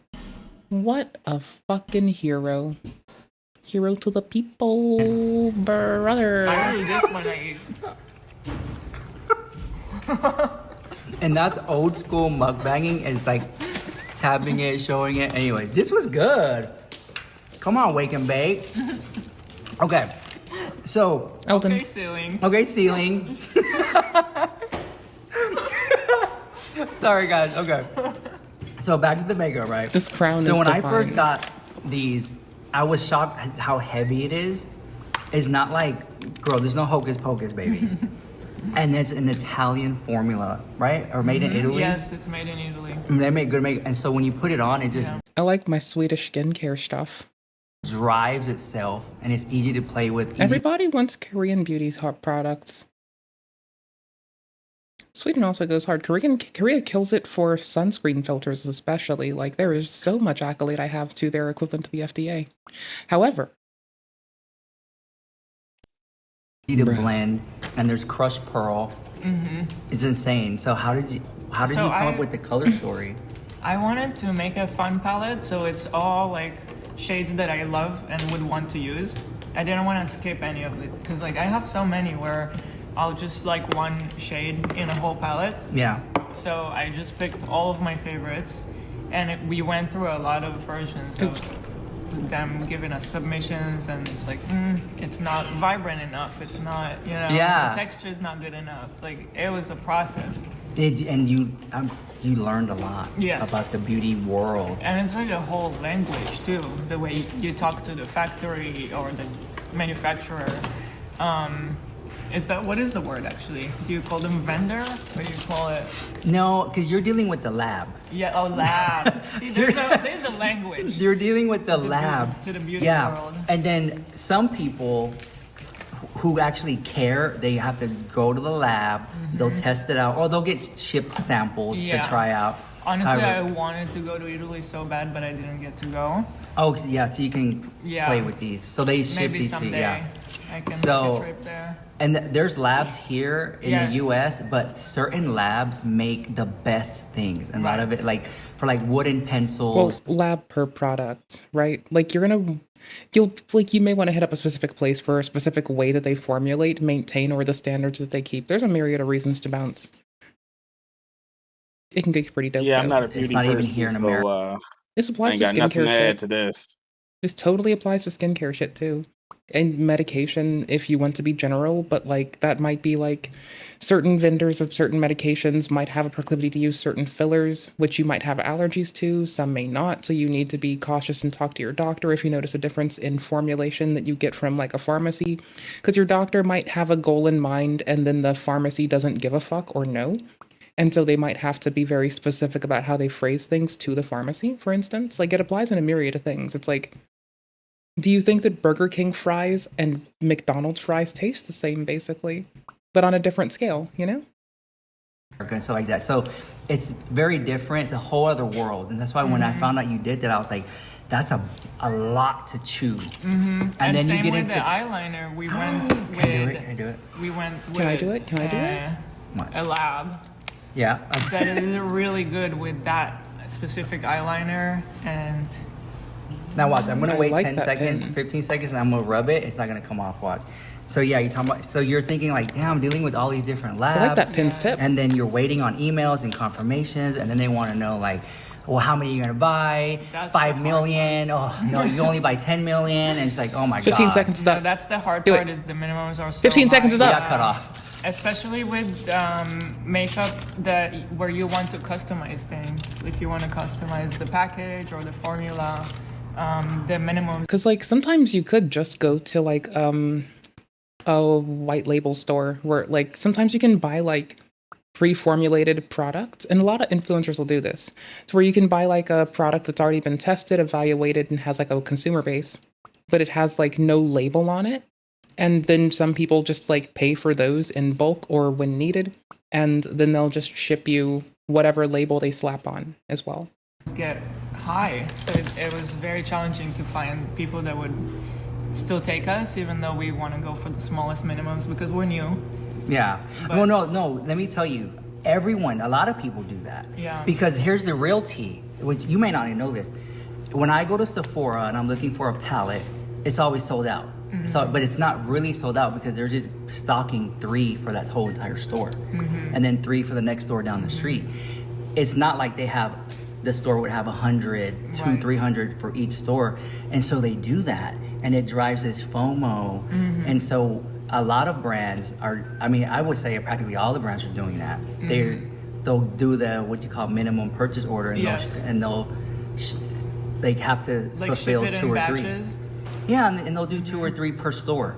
And that's why when I go to Sephora or Ulta, I'm like, it's never in stock. It's never in stock. Well, bitch, because they didn't send that many. That's what it is. And then you go to the website and you buy it. So go to the website, Teddy Glow. And this is currently sold out, but it might be coming back in stock. Yes, that's what happened actually with this one is that this was the one that took the longest and the most work to finalize. A mold. So to keep the release date like we wanted, we shipped a partial shipment. Yeah. I want my stuffed bunny. The palette, so we have more coming. A little mad I don't have not them. here yet. And then you have the charm, which was so cute. It's And so that heavy. one, I had to cost it out with like available teddy bear charms and different qualities like acrylic or all kinds, plastic. Look, but I TG. just Teddy glow in the back. that was the original idea, and then I kept trying to find other cheaper ways to do it, but I just didn't like it as much. Yeah. So I Oh, ended up control going for keys, that, all and we did the custom, But- custom bear. Look at that, guys. Look. It's heavy. It's heavy. You can like hit somebody with it, and it's TSA approved. It'll go to TSA. And then look, here goes the eyeliner. She's not going nowhere. This is what I'm talking about. It's long wear. Yeah, this is like wedding, meet and greet. I'm gonna be on camera for all day. There is not a single minimize a single window hotkey on Windows. Are you fucking with me? It's not gonna go anywhere. She doesn't budge. But I'm glad you got into the makeup and you got to see how vicious the makeup was. Oh my god, yes, it is. And you know what else? Learning about all the little details on packaging, there's so much information you need to like work with regulations and then like on the outside the Alt box. space. Yes, we have the exterior packaging. There's so much that Oh, you need shit. to pack in. Yeah, like see all these little letters. So Bro, you can alt space in to minimize a window. I was trying to do this to Eldon. I had no idea. Okay, this opens the general window, and it just doesn't have an in for the game because reasons. Oh, okay, that's so she dope. was gonna sell this in the UA, it would have to be written in a totally different language on the box. Because if she was to ship it to the UA and it's not there, they'll ship it back. And she's like, And you need to get it translated, like, because we're selling this in Canada too, so we have a French translation for Canada. yeah. I like when products are labeled in multiple languages so you can work on one of them. Because, like, if it's in my mother tongue and it's in another language that I like working on, like English and French, for instance, instant reinforcement. My favorite tool for learning a language is to put my phone in that language. And then all of my technology at some point. Because then you just can't escape it and you just have to do it. Like, there's no way out. You have to do the thing. It's best It's way. all these things you need to learn. And I like this, like the design of the packaging. You can see that what the product is gonna look like. Yeah. So that the customer, when they pick it up, they don't have to open the package. They'll just see. Like if it was to go to retail ever, they know what it's gonna look like before they even open it. Right. Which is and pretty like tight. that. And look, you can put the barcodes on there. So for me, with the packaging, I really wanted to find this like unique paper that has a texture to it. It does. So that was something that we specifically searched for, and then there's all kinds of call outs like the high density like print that kind of sticks out a little. Yeah. And it's the shiny versus the matte, and then you have the foil. You see that? No, you see that right there. See how it's foiling and it shines? And then having the pop of color flood all the way inside. Those are all things that we had to... Okay, getting the color inside of a box or a design on the inside is a remarkably tedious thing that folks do. I learned about this thanks to the lovely skincare people. There's two things we need to delineate here. There's skincare and there's beauty. Beauty incorporates makeup, skincare incorporates taking care of the largest organ on your fucking body. to work on. It's just so cool to me that it actually all works out. Yeah. And now it's like an empire because you have the clothing, you have cosmetics, and I just feel, and then you have like, you can even do, well, I heard y'all did a candle one time. We did. It was Ethan's idea. It's a disgusting candle. I did a candle. And then I can see it going into so much more categories. So anyways, I just want to let y'all know, guys, Teddy Glow is here. Check it out. Click the shop down below and check out, because I'm telling you, I'm not trying to sell you. I'm trying to tell you that there is a lot of junk out there, and this is actually really good quality. The formula is amazing. Thank you and so it lasts. And it lasts. And sorry, guys, I got cut off again. But anyways, there's a lot of stuff out there. This is some good quality stuff, and I'm proud of you. Thank you. I love you so much. And support those who support you guys and get out there and find her, follow her, check out the podcast and everything. Teddy Glow, Teddy Fresh. I love you guys. Bye. Bye. Okay, I need to BRB. I need to take a tinkle. AFK tent. I'm not slamming you back on this at the moment. Fuck, that was the wrong thing. I will let this happen. If you get in trouble and you go to an isolation cell, it's no different than your regular cell. And that's what you get 3 times a day, and you get all the water you can drink. It's very nutritious. It's good for you. It has lots of fiber in it. Fiber is good for you, right? Sheriff Jones says a dietitian approved the burger and it's not made to taste bad. Go to an isolation cell. It's no different than your regular cell. Your dad and your Aunt Lily, your mommy and your dad and your Aunt Lily doesn't get to make your meals. I'm your aunt. I'm your grandpa. I'm the one that gets your meal prepared and make sure it gets done. The sheriff says inmates get put in your mommy and your dad and yours. This is jail. I love this man. You don't get to choose your mom. I love him so much. I am going for that timestamp so I can have it done properly. Yo! Get to choose your mommy and your dad and your Aunt Lily. Motherfucker. This is jail. You don't get to choose your mommy and your dad and your Aunt Lily doesn't get to make your meals. I'm your aunt. I'm your grandpa. I'm the one that gets your meal prepared and make sure it gets done. The sheriff says I love him. I love him beyond words, okay? He's perfect in every way, and anyone who denies I'm gonna check it later. I played Mass Effect 1. I played 2. 2 was the last one you could change your top and bottom separately. And they also took away changing your top and bottom separately from Elder Scrolls soon after. And I find that to be a travesty. So, you know the 11th commandment. Thou shalt be ashamed of thy natural anatomy. You just destroyed me. And I didn't have any formal education. I had a real chance to be successful in any discipline related to robotics. Oh no. You have to be a winner. You can be killed. You think it's because dead people make good fertilizer? He was honest, so that's why he wrote nursery rhymes into robotics. Words. I guess sometimes certain things get misinterpreted. Like what? Not sure. He was honest. Just like your father. You're just like your father.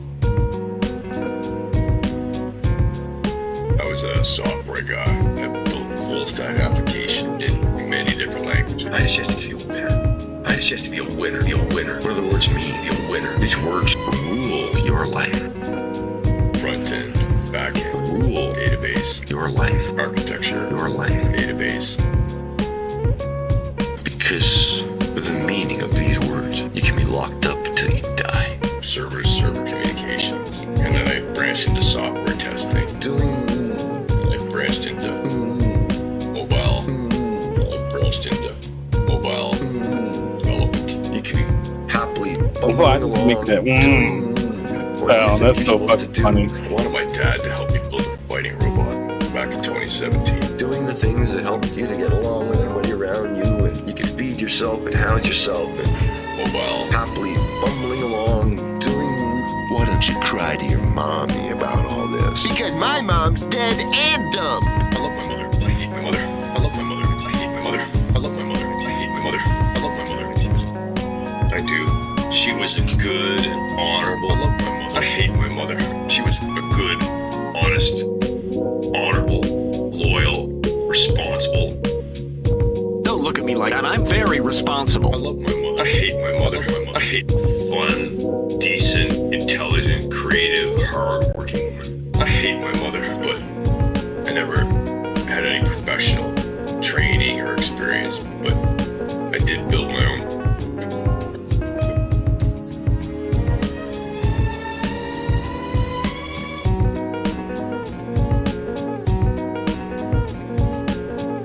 Felt good about yourself, and people smiled at you, and then they twist words. CNC printer, a cupcake. You know what I mean? Just to have my shit get yanked down, so.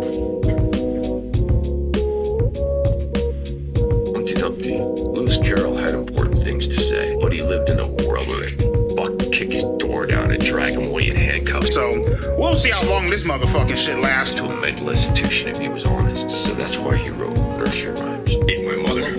I hate my mother. I hate my mother. I hate my mother. I do. She was a good, honorable Cha-cha gram. I love my mother. She just destroyed me. And I didn't have any formal education. And I'm gonna hate my life for it. It's good crease, a little moist in there. I had a real chance to be successful. Just like you're just like your father. You're just like your father. Just like your father. You're just like your father. So, recently defrocked YouTube upload person with the Wodsy Vods, Ian Foote, who pops off about being a violent misogynist and wanting his daughter to be harmed because he's really inappropriate.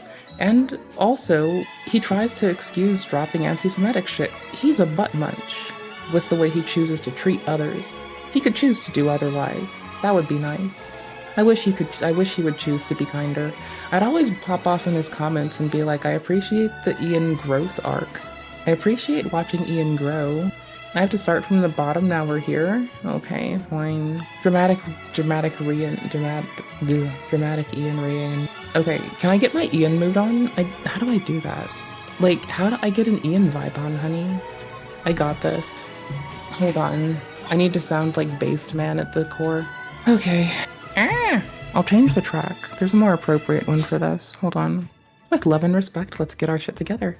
They stopped being real with me. My life completely fell apart because no one would be real with me. I started cackling used to in the be restroom. amazing. I was always able to find the silver lining in any situation. I was always very resourceful. I was cackling like a fucking heathen. Oh, and it was so dope. It was so well. Oh my god. Evil. Gosh. Oh my fuck. Yeah. What? Look. What? Okay. It's not evil, it's kind of funny. It's kind of based. Okay, someone's gonna notice that I said that. Someone's gonna note that I said that and hate me for eternity. That's fine.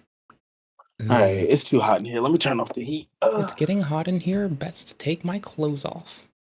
So just in, Muslims in Dearborn, Michigan, furious after Jake Lang slapped bacon all over the Quran right in front of them. They did not like that they did not like that and charged at him, says Eric Doherty. I will say it takes some guts to do that right there in the middle of Dearborn.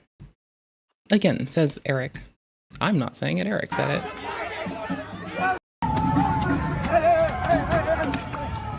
Oh, it's packaged? It's packaged. Weak.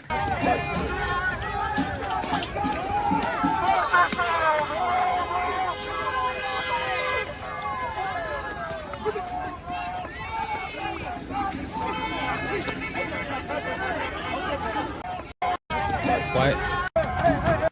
So this starts off with a man exercising his freedom to pop off at the mouth in public. See, I don't call it your freedom of speech, at least when it's involving me. I call it your freedom to be a bitch on Maine. Hey, yo, guys. Guys. Hey, yo, guys. So he's just like walking, just doing him, and someone grabs him. We escalate from your freedom to be a dickhead on Maine to physical altercation, and it is not him who initiates it. Oh, that was a miss. Still, this is reasonable.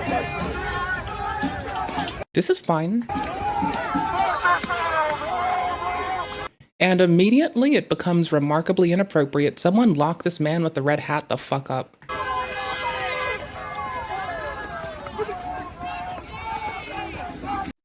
Where does fucking suit dude come from? Hold the front door. Suit man just spawns in.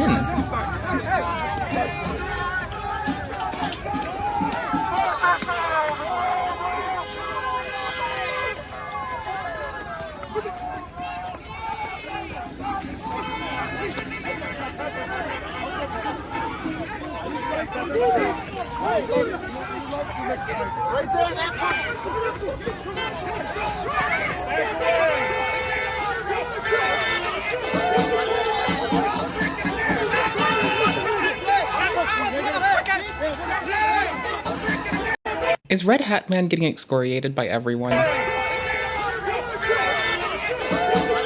Yep, no one likes Red Hat Man right now.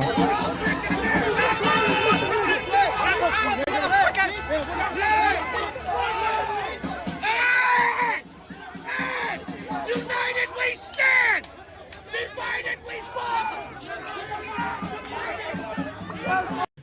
Well, I mean, it's kind of what I've been screaming this whole time is united we stand, and we either stand to, like, we either, like, really grow together or fall apart.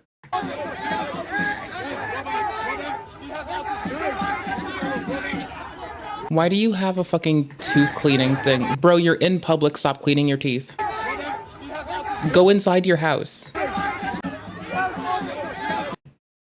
The excuse is, and I quote, he has autism. Bro, I can do some devilish shit if that's the fucking case.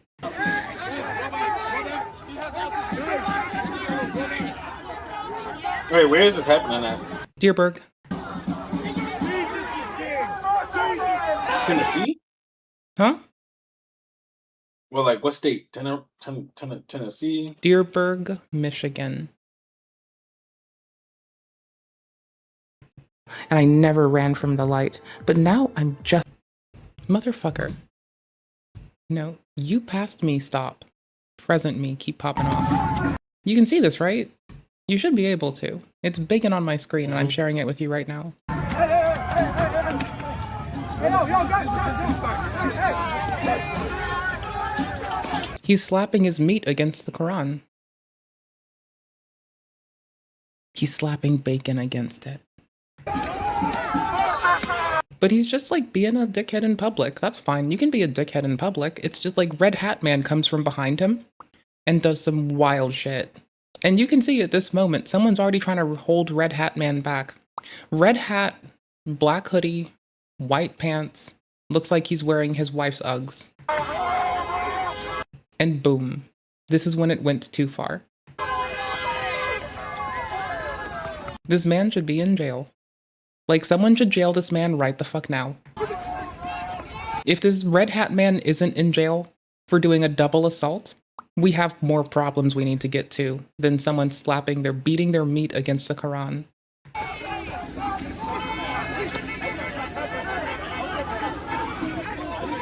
He's right there still. He's all up in this. He refuses to go the fuck down. He refuses to stand down and stand by.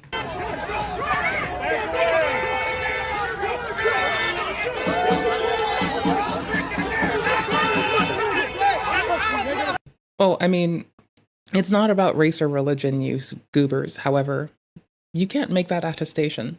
There might be a Frenchman amidst you. United we stand! Divided we fall! You can't go attesting to everyone being autistic or being American if you don't have a Frenchman amidst you.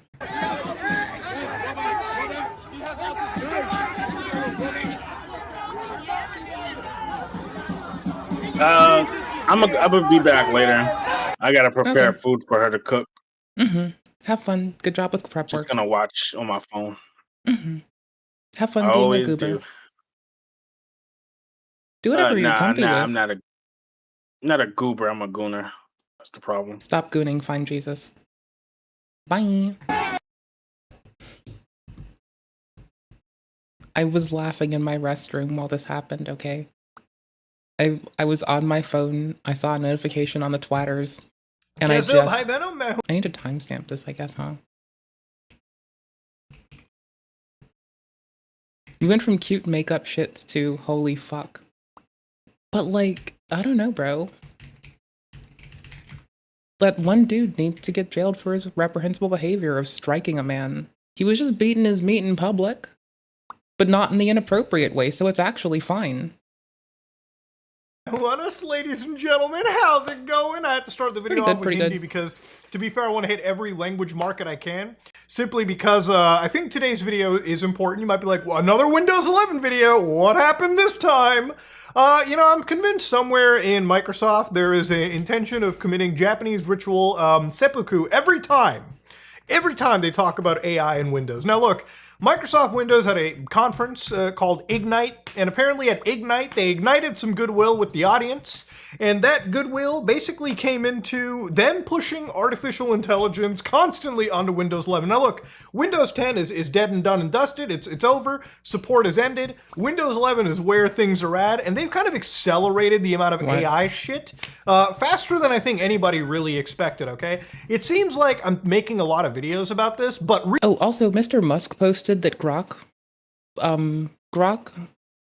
code fast 1, I believe it was, hit higher metrics than Google's, who is currently killing it for agentic tool use. So he's happy. How much by? Like negligible, not even a whole percent. It's like, it's a fucking number, but it's not like a whole big number. But you know what? I can be happy for him for that one. I'll like let him have his win. I call dubs when there is dubs. I call L's when there's L's.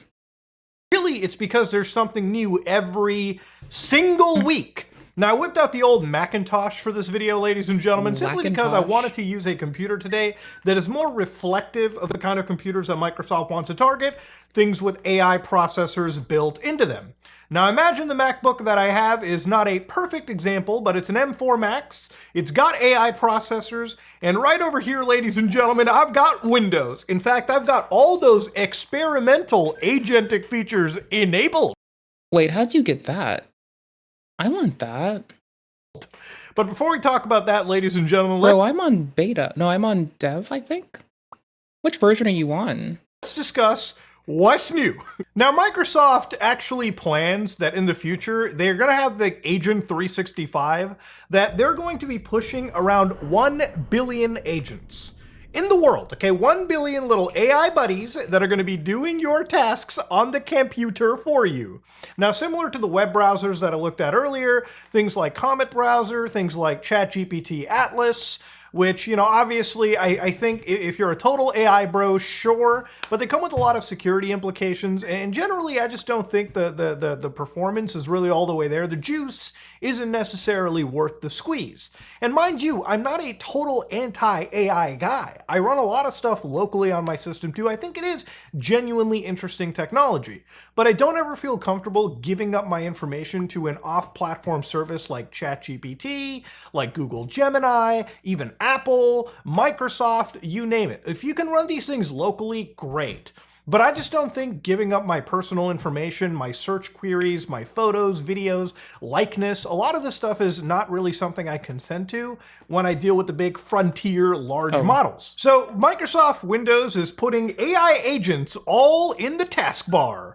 So you know that taskbar, you know the simple thing that we love to have, you know, where we just click on the little start button like so, find the application that we want, like a calculator, and just enter it. Okay? Craculator?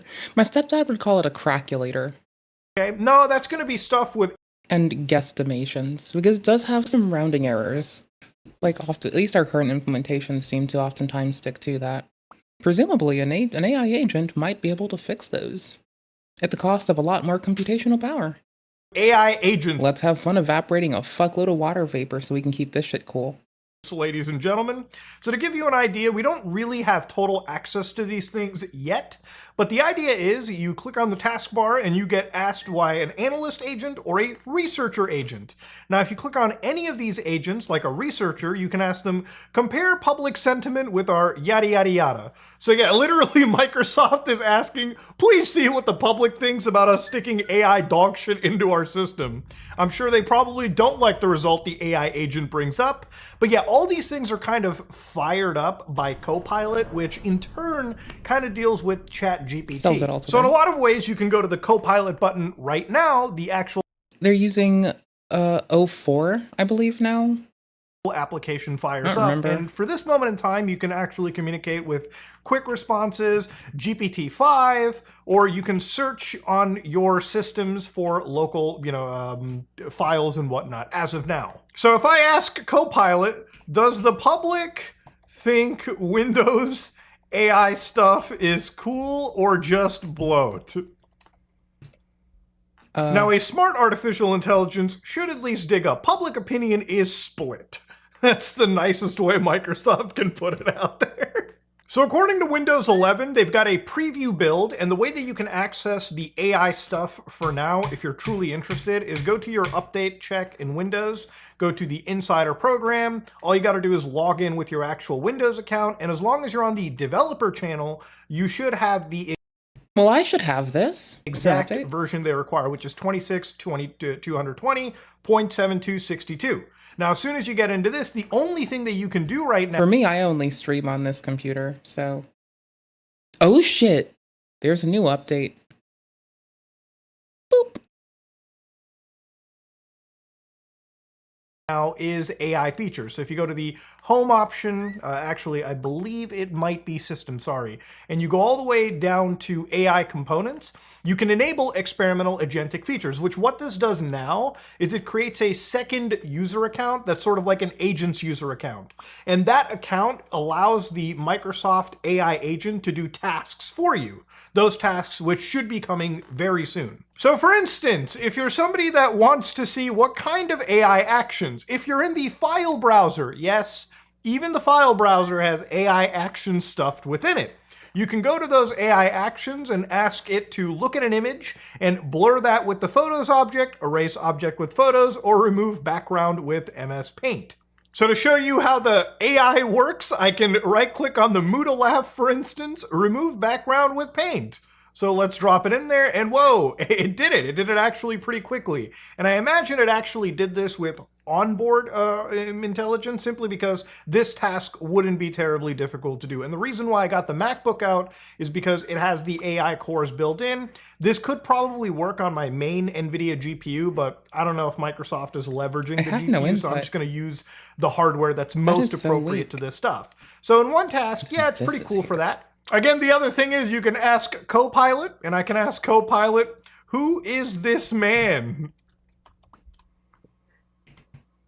And of course, it sends the image to ChatGPT, and this appears to be a stock photo model, not a publicly known individual. Oh, bro.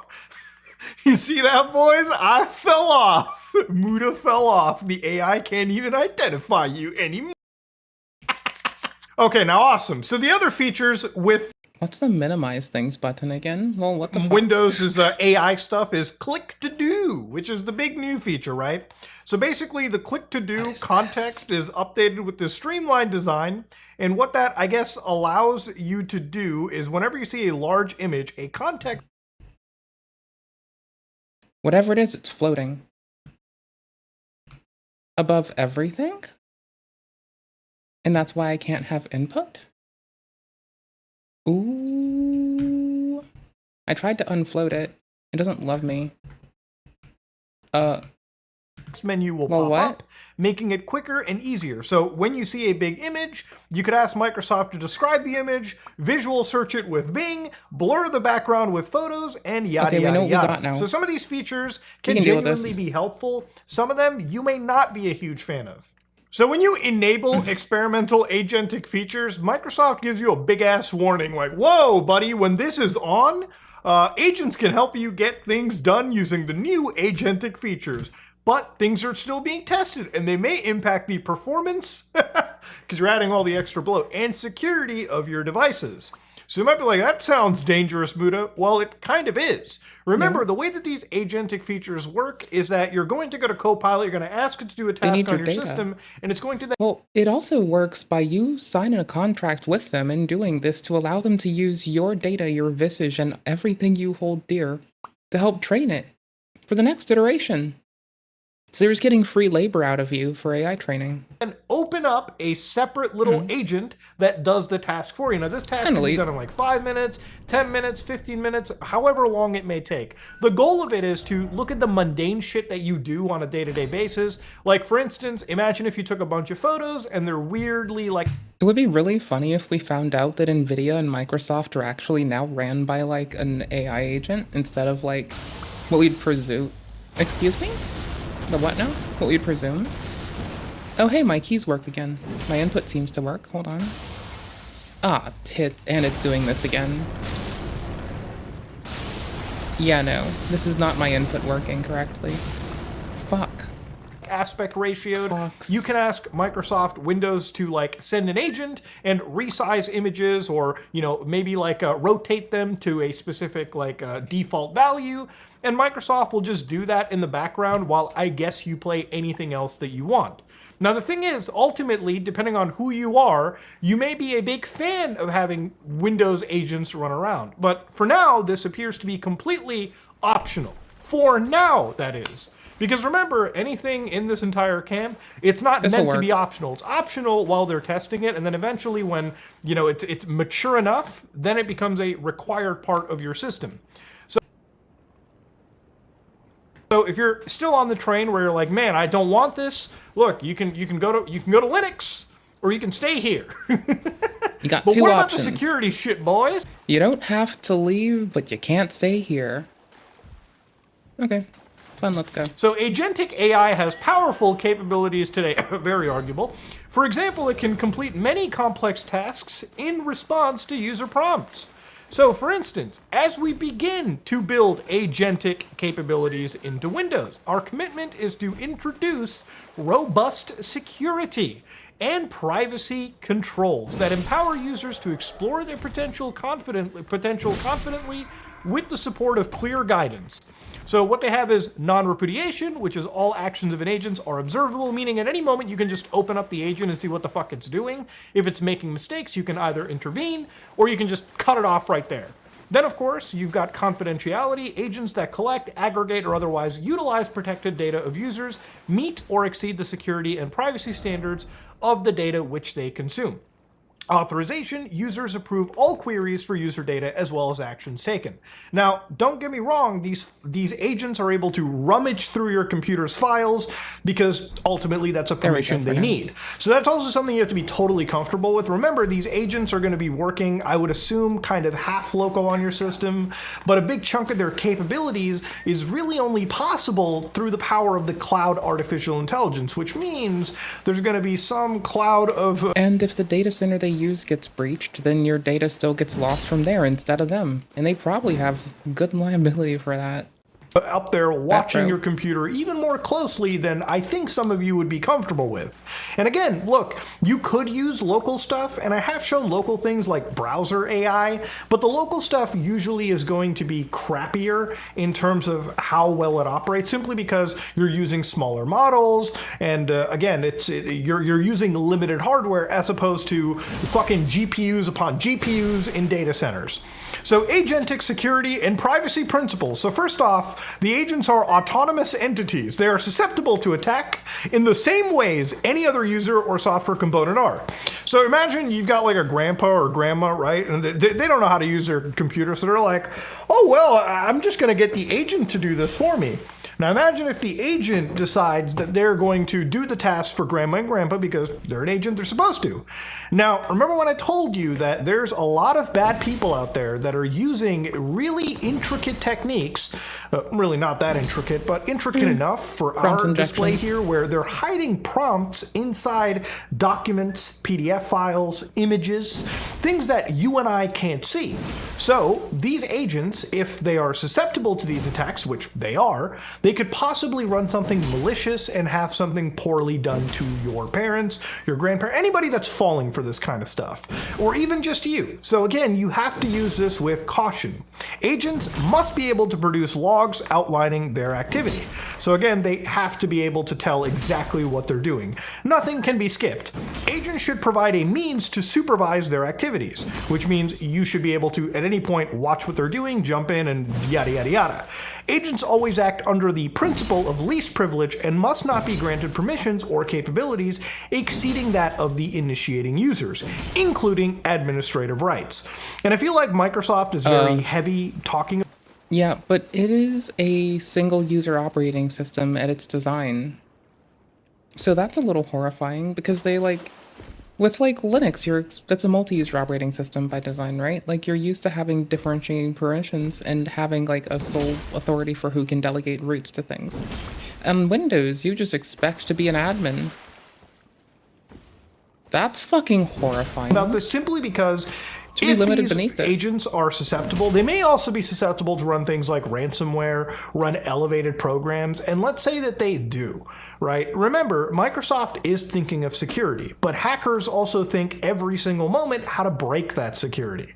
Now, these agents are running in a separate environment, but they're not a virtual machine. They're actually just a separate user account that you can peek into, a separate workspace, really. So, you know, unlike firing up a virtual machine where you have that layer, that separation, this is more closely tied to your system. So again, entities on the system, admin local, should not have special access to an agent other than the owner, which it acts on its behalf.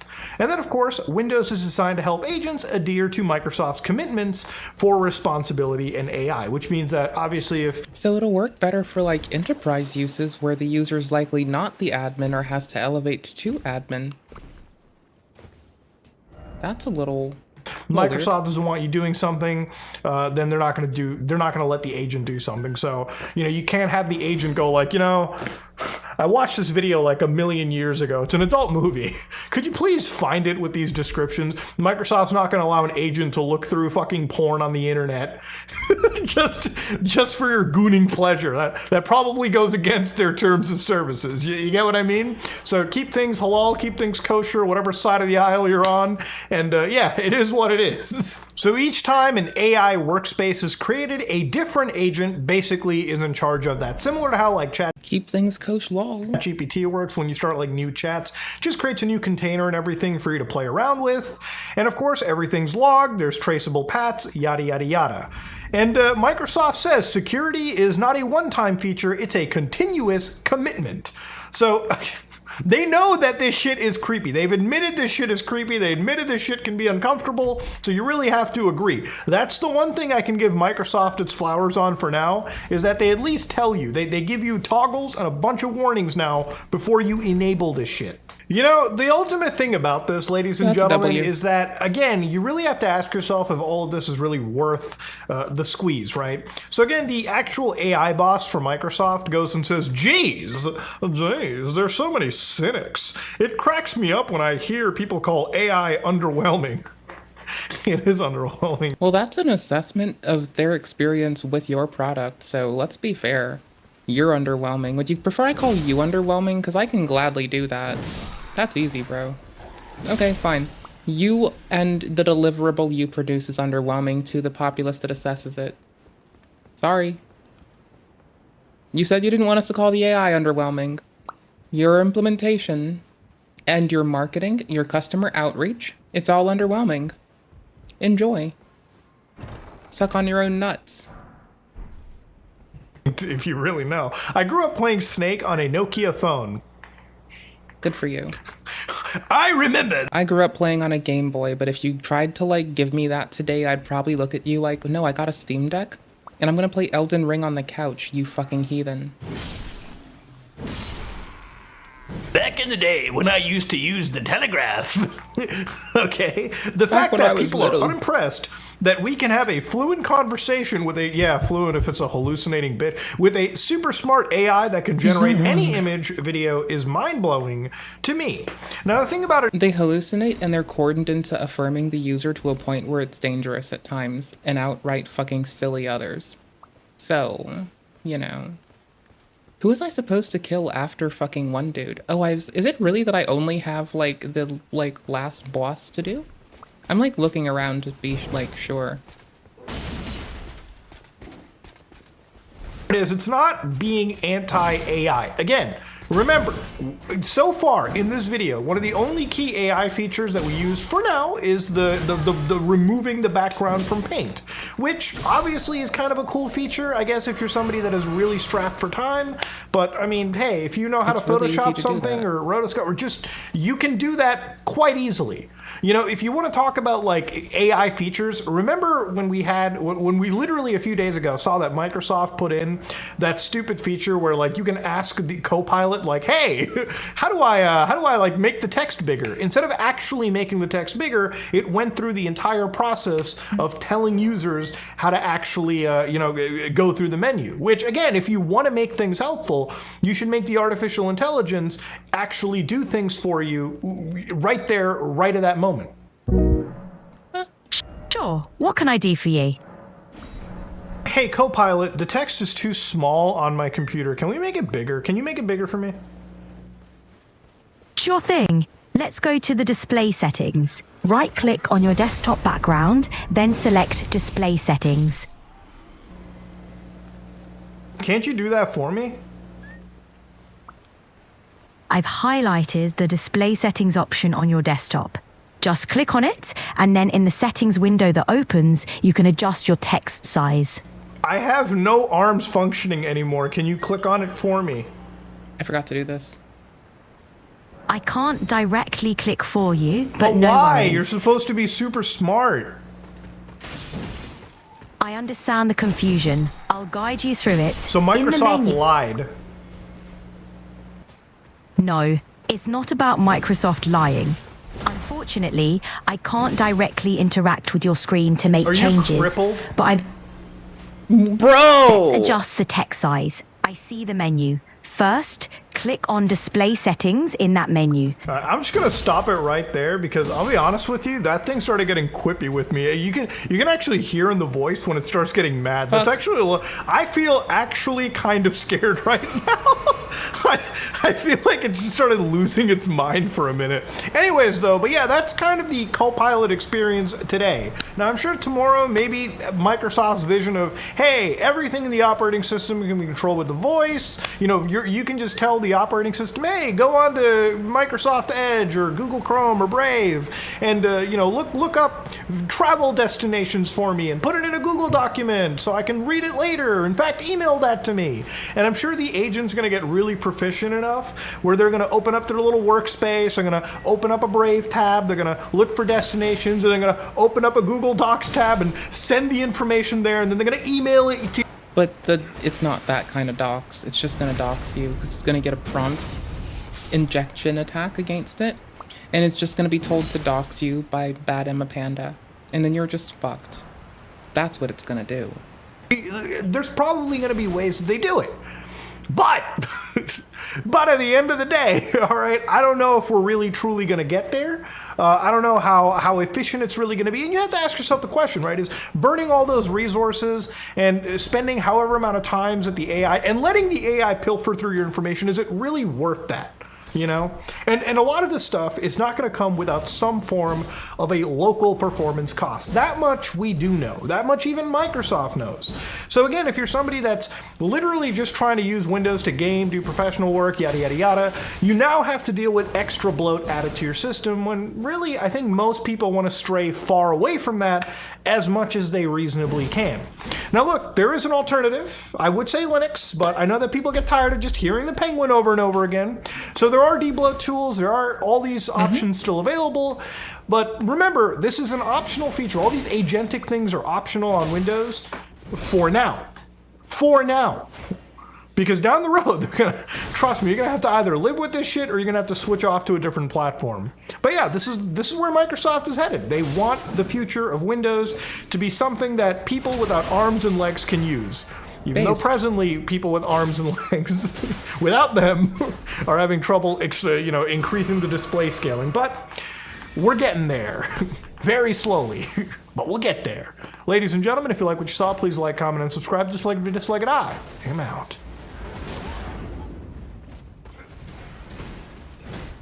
So he asked if it was crippled.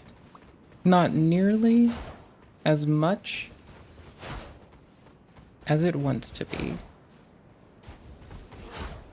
Oh no, it's a new Valve product. I can see it. Oh no, I can see the Valve product. Oh fucking balls. Tits, brother. Fucking tits. Did I really not? Bro. What? Did I really not? Okay. I'll take it.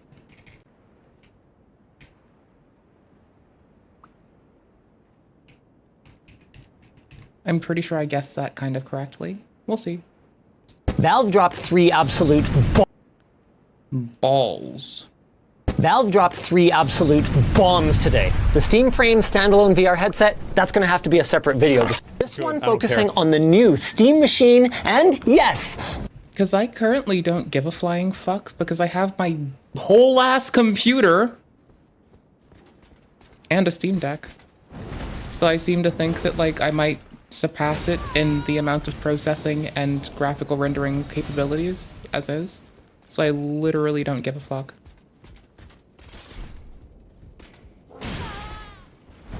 Oops, that was way early. I'll take it. Thank you, sir. May I have another? Didn't expect that. Probably should have. Finally over, the 2026 edition Steam controller. Let's start with a little history. Over 10 years ago, Valve announced their first version of SteamOS, a Linux-based operating system that would free gamers from the shackles of Microsoft Windows. No, it was a total commercial flop. Well, it wasn't ready yet. Instead of Yeah, it wasn't good enough and Steam wasn't big enough. So 2013, I showed this before, but like you've got to remember that like their total like activatable market, like if you look at how many people are using Steam, for example, concurrent Steam users, 2013, there were, like this is December, right? So it went up, there were 7 million users. Now there are 41 million users. So it's gone up, like, what is that? Fucking 6 times. It is multiplied by 6 times the direct activatable market that they have. That's nuts. giving up on Steam machines, Valve doubled down, working with game developers on Linux native ports of their games and with open source developers on the Proton compatibility layer that makes their Steam Deck handheld out of the box compatible with thousands of Steam games, even ones that only ever shipped on Windows. The Steam Deck is believed to have sold millions of units at this point, and no wonder, given its great balance of solid gaming and outstanding affordability. But its mobile form factor has given it certain limitations and left gamers hungry for something more substantial. And well, here it is. I'm calling it the Lunchbox. 1, because it's substantial. Lunchbox. I was trying to clear stuff before they got here and I wasn't paying attention. Like lunch. 2, because it's cube-shaped, like a box. It's a Gabe Cube. It's not a lunchbox, it's a Gabe Cube. That's what it is. And 3, because I think this thing is going to eat Xbox's lunch. Okay, that last one was a bit of... Okay, all right, so now I see why he called it that. Is it going to... I think that Xbox doesn't have a lunch anymore. Actually, hold on. I think that Xbox would rather be the cafeteria. That's why they've decided to be a publisher. All cloud games that you can play over your browser because they've accepted that they think this is the new hotness. Also, in addition to being a publisher, they're also going with, like, you know, they want you to have agentically developed games that are dynamically rendered for you and only you. So you don't have to emulate things on old hardware, which can occasionally genuinely get very tedious. So, you know, we're just there now. That's fine. Oh, I don't have anything. Okay. Money! They're no longer, like, focusing on hardware, probably only to the extent that it will be a streaming device. Yup. That's what they've decided to do. Uh-huh.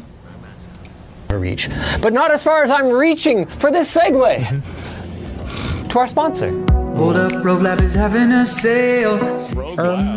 Based? I don't even know what that is. I don't know clue either. So I got this, like, fucking reject bin, like, IKEA couch years ago. I still love this thing to this day. It is so fucking dope, bro. Like, I swear to fuck. I love my fucking, like, discount house IKEA couch. It is the bee's winning knees. I get one more of these bitches? What the fuck? What did I do with all of them? Eh, fuck it. Oh! I'll do the rest later. I'll do it now. I got off the side of the road.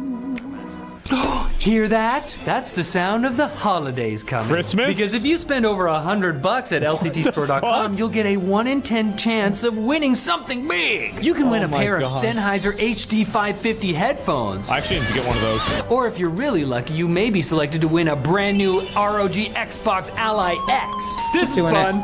But hurry, you only have until November 26th. Shop now at LTTstore.com. Great. Good one. Oh shit. Turn it down. That's pretty cool. In typical Valve fashion, they've been atypically open about the new Steam Machine, giving us direct access to the engineering folks who worked on these devices. The only thing I didn't have today was time, so we're going to get through this as fast as we can. At the heart of the Steam Machine is a 6-core AMD Zen 4-based CPU that turbos up to 4.8 gigahertz with 16 gigs of RAM and an 8 gig GPU that they compared to a 7600 XT-ish. But they were also quick to point out that it might not be apples to apples thanks to their custom software stack and power tuning. Basically, the goal was that pretty much anything on Steam should run at 4K 60 FPS if of my game. I looked up at this and the audio stuff we're doing. I don't believe it. 4K 60 FPS. You're willing to turn down the details and use a little bit of FSR upscaling. Okay, so 4K is bullshit. 6 FPS. Then again, they were the ones that said that Elden Ring was approved while you needed to have like 30 FPS locked. Mind you, with lossless scaling, I can get it out at a good 60 pips, but that's still conflating it from 30. And all of the folks that produce our upscaling software say you want a base of 60 frames a second before you even initiate upscaling. So let's be real, that is some conflated ass bullshit. You're welcome. And we saw that on display with Cyberpunk running in the demo room at these settings. Valve says to expect about 6 times the performance of the Steam Deck. Now, I was a little surprised to not see an SoC with shared memory, but apparently the decision to go for discrete CPU and GPU came down to balancing cost, power, size, and performance, and also they just didn't feel like they needed to. And I guess Valve was right, because they nailed this thing. Compared to a more traditional ITX small form factor machine like the OG Steam Machine reference. Wow, this is way smaller. Holy shit, you'd be able to take this with you. I don't think you could fit it in much more easily. Like, just put your shit on like tail scale or 0 tier. I'm a tail scale person now. Can't get me off of it if you tried. And like, put your shit on tail scale, right? And just like remote from where you are to your desktop. It's how I like occasionally run Olama on my fucking desktop, trying to load fucking Fire Function v2 while I'm in the living room, seeing if I can make it work in any capacity, though I have yet to been able to successfully yet. It's like, it's fine. Like, I run, like, hefty things. Like, I'll run, like, Sunshine on this computer. And I'll have, like, you know, this game running Monster Hunter Wilds at, like, maxed out settings. Then I'm on my Steam Deck, and I have Wi-Fi v6, right? So I can pump over 100 megabits a second. Like, I already streamed to, like, 3 locations, eating up, like, and then I also, like, record it over a network storage. But that's all wired. But then Wi-Fi v6, and I have fiber between the switch and the fucking gateway. Ooh. And then everything. Most things need to go over the switch. So like the heaviest cable I really, really need is like, just good Cat 6. And that's good enough. Ooh, my phone made a beep. I might have to run away. Design. You can see that it's a lot smaller. Honestly, I think maybe they might not be able to do this for like ventilation reasons or like you know, like airflow reasons. But if you could make one that's like a thinner version of this that somebody could use kind of as like a small laptop, remember like those thin PS2s? I think that you could sell another version of that for people that would want to have it as like a to-go machine. Mm-hmm. Yeah, take it with you. I mean, people already have like super micro PCs. Like someone talked about having a nice setup with a tripod on it that I actually went and leaned on them for how I was going to like have a portable screen. Like I'm currently using it to stand up next to my computer right now.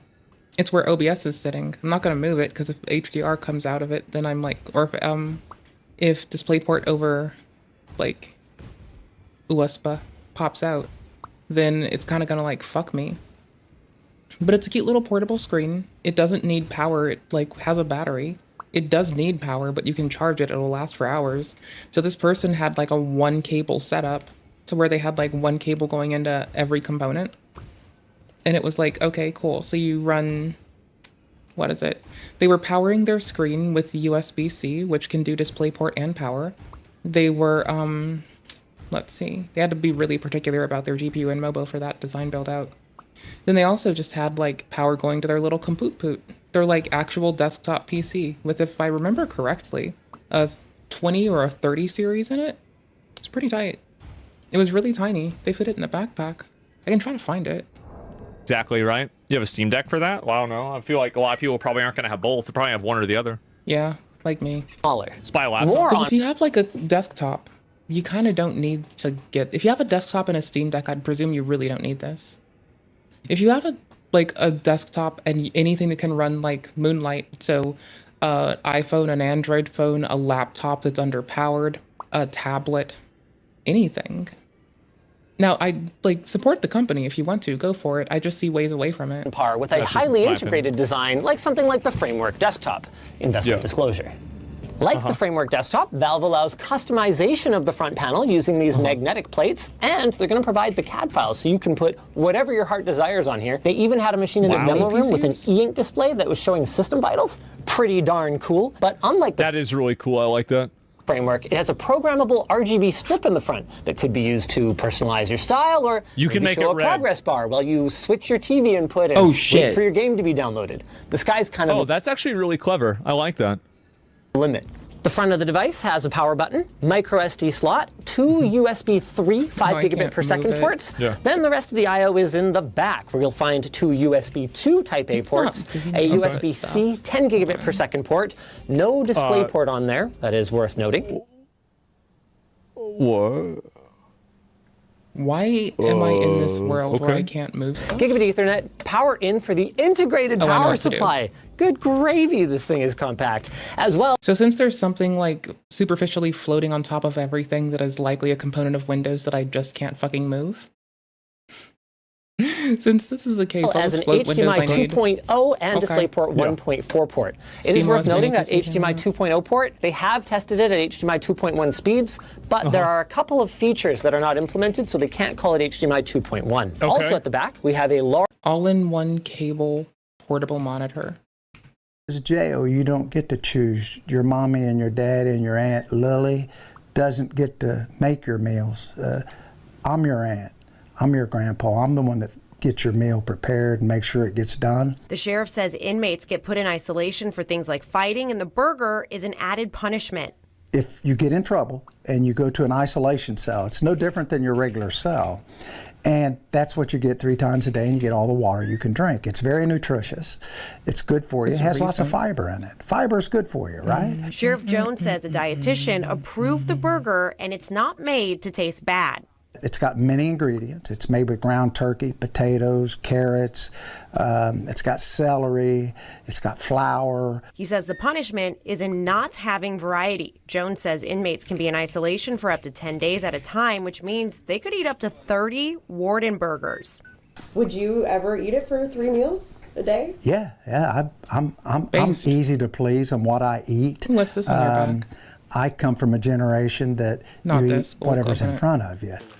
He says he hopes the burger will make inmates think twice about acting out while in the Butler County Jail. I'll read that. Has it worked? Have you ever had someone in isolation be like, I'm never getting in trouble because I don't want that burger ever again? Yeah, we've had people that leave. They always tell me they never want to eat that burger again. And this may be just a little piece that keeps you out of trouble. Is this the 2 year keeps you ago from one? hurting other people. And that's my goal here.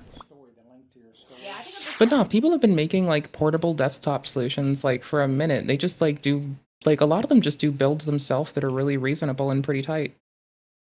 Okay, this is kind of dope. That move over here, I'm going to read you later. You seem kind of cool. It's even the right subreddit. Am I on the wrong one? Ashby Moon, Lies of P and Bar. Holy fuck, I am so predictable. The Amazing Autism Circus. Based. I'll keep scrolling. Large 120 millimeter cooling fan that draws air from both the intake on the bottom that comes up through the power supply, as well as the large heatsink on the front. Holy shit. Yeah, this looks expertly engineered. Oh my god. And all this is a fucking computer? Jeez, We're gonna crack look this at thing this. fully open in a sec. But first, Here, I'll run it back a little bit. What? Okay. Gigabit Ethernet, power in for the integrated power supply. Good gravy, this thing is compact. As well as an HDMI 2.0 and DisplayPort 1.4 port. It is worth noting that HDMI 2.0 port, they have tested it at HDMI 2.1 speeds, but there are a couple of features that are not implemented, so they can't call it HDMI 2.1. Also at the back, we have a large 120mm cooling fan that draws air from both the intake on the bottom that comes up through the power supply, as well as the large heatsink on the front. Holy shit. Yeah, this looks expertly engineered. Oh my god. They do a good job. And all this is a fucking computer? We're going to crack this thing fully open in a sec. But first, I want to talk about the Steam controller. Okay. No, not that Steam controller. The new one. With the exact same... As I said, this looks like a fat Xbox controller. Same name. Before you ask, yes, I made my case to Valve that this is unnecessarily confusing. No, they're not going to change it. Oh, okay. The good news is Valve learned a lot from the first Steam controller, and this appears to be their most complete offering ever. I think that the best controller is the PlayStation 5 controller. That's my opinion personally. I agree. My second best would be the GameCube, but that's really just because I like Smash Brothers. Tight second, bro. I really think PlayStation 5, I think that they've basically, they've locked it in. Xbox controller is the best. I've got both, right? I mean, I've got an Xbox controller right here, and I've got a... Oh, it's over there. But yeah, I've got... no, I've got it right here. Yeah, I've got this one here. I like PlayStation better, but I like... The Xbox One is good, too. But in my opinion, PlayStation is superior.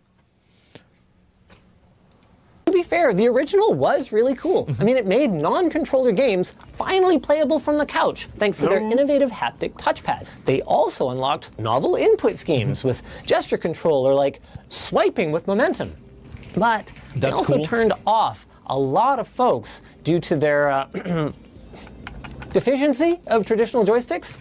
Well, that's solved now. The Steam controller is everything that is great about the controller on the Steam Deck, but usable when your Steam Deck is in docked mode, or with your Steam machine, or with any other PC, investment disclosure. On the surface, it offers up a conventional ABXY button layout with a PlayStation-style symmetric joystick design that will work seamlessly out of the box with basically any game. The trackpads have been repositioned to better accommodate the arm's natural position while holding a smaller device. Yeah, it's like basically you're either using the pad or the thumbstick, so I think that's pretty good. Can you use a non-Steam controller? That's a great question. I actually don't know the answer to that. The wider Steam Deck, and all of the usual Valve buttons are included. A Steam button for opening the menu, their quick access button for bringing up the SteamOS overlay, 4 rear programmable buttons. The face buttons are satisfying with a nice amount of resistance, and the D-pad has been tuned from the Steam Deck for better feel. It feels okay to me, but I only got a couple minutes with it before Valve blew my mind. The joysticks are next generation TMR or tunneling magneto-resistant joystick. I want one so bad. I would fucking fight for one of these. Boasting superior accuracy and durability even compared to Hall effect joysticks. And the controller has been designed from the ground up. As a PC, Andy, like I see people pogging in chat. They're like, what? That's crazy. I'm like, wow, guys. Oh, man, that's super cool. I don't know what the fuck any of that means. Up for a superior gyroscopic aiming or mousing experience with capacitive thumbsticks and even capacitive grips, so you can configure your gyro to enable or disable depending on whether you put your thumb on the stick or even by simply loosening your grip, say to recenter and then reactivate gyroscopic aiming. They had a great demo with Balatro showing how that's how, bro, like if you're looking for a game that's gonna show how good a controller is, Balatro. That's what you need to use, man. Like you gotta let them know. You gotta let them know. Like, can you move those cards around or not? That is true. I'll be right back. All right, so you got Balatro on there. I've played Balatro. I tried it out. I enjoy watching people play Balatro more than I enjoy playing it. That's the way I feel about it. You can use the game's built-in controller compatibility, like a pleb, or hear me out.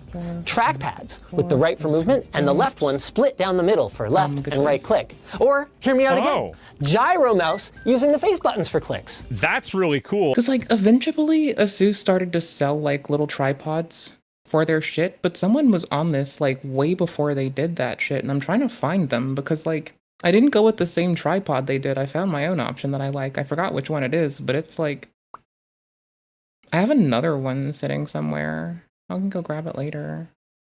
I don't know. I'll find it. Well, I like that a lot. And if you don't care about gyro aiming, these capacitive inputs are all My friend loves gyro aiming. It's what got her into, like, giving a fuck about games on consoles and shit. mappable as well, opening up a whole that's world nice. of possibilities. Let's go even deeper. In addition to the haptic, texture-like feedback that you know and love from Valve's previous touchpads, the Steam controller has been upgraded with large rumble motors for better immersion and a large battery that they claim should be good for 35 hours in the most demanding applications, and even better if you don't need quite as much rumble. But I haven't even talked about the best part. What is it? If you've ever gamed over Bluetooth, you know that it can be inconsistent at best. It runs the same frequencies as modern Wi-Fi, bro. Valve solution? The puck. Every Steam controller comes with a wireless dongle that clips magnetically to the Steam controller using a couple of nice, strong alignment magnets. And it uses a proprietary 2.4 gigahertz wireless interface that Valve... Well, that's the reason I was talking shit on, like, the Wi-Fi nonsense is because they went to use 5 gigahertz, which gets attenuated by water, copper, walls. You know what's made out of water? Yo mama's adipose tissue cells. Claims is good for about 8 milliseconds end-to-end latency and offers up superior resiliency when you're using multiple controllers. It allows 4 controllers per puck, so that's not as good as the Xbox dongle, which can do 8. But Valve has tested up to 4 pucks on a single system for a maximum of 16 players, meaning that you're probably going to run out of seats on your couch before you run out of controller compatibility. He is so an ad right now. Holy shit. Last, chef kiss The on top 4 is an enough, IR but emitter that's cozied up beside the power LED to help you find your controller when you're in VR. I love it. Now let's get back to the Steam machine who got naked while we were busy. I cannot find this old post on Reddit. I would have to bother my friend or, like, use the model of my monitor. I can probably do that last one the most easy, but I'm not going to jostle with it. While Valve's goal was to build something that is zero hassle. It's basically just all of the stuff with a really big fan next to it. Yeah. I mean, look at that cooling solution, though. That is, like, really well done. I like it. Yeah, there you go. So I heard you like fans. For the Linus doesn't like the word fans because it means fanatic. So I don't know how he's able to handle this. Tinkerers, they really are laser focused on a console-like experience with quick suspend and resume and modern standby so that your games are already updated when you sit down to play. They also fully acknowledge that there are folks out there, guilty, who are tinkerers, and they've come up with an ingenious design for this thing that allows it to cater to both audiences. Wait, you can change? No way. Put some LEDs on that shit. Advance? No, you're not going to be swapping out the BGA. I was about to say. Soldered processors. Okay. But what you can do is upgrade the storage with next to no hassle to a 2230 or larger 2280 sized M.2 drive. And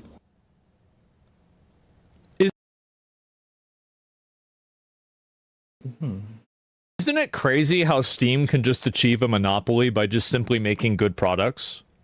Yeah. I thought that was supposed to be, like, illegal or something, right? I mean, like, so you're telling me that you could just make products that the customer wants and then everybody just buys Just give me that Steam Deck 2 when it drops, bro. That's all I want. them? Well, like, you can't just do that. There's no way. Crazy idea, right? What's the MSRP? I think it's going to be 1,100. That's my benchmark. And I'm betting five of these on it. And if I'm wrong, I will be giving out 5 to my community.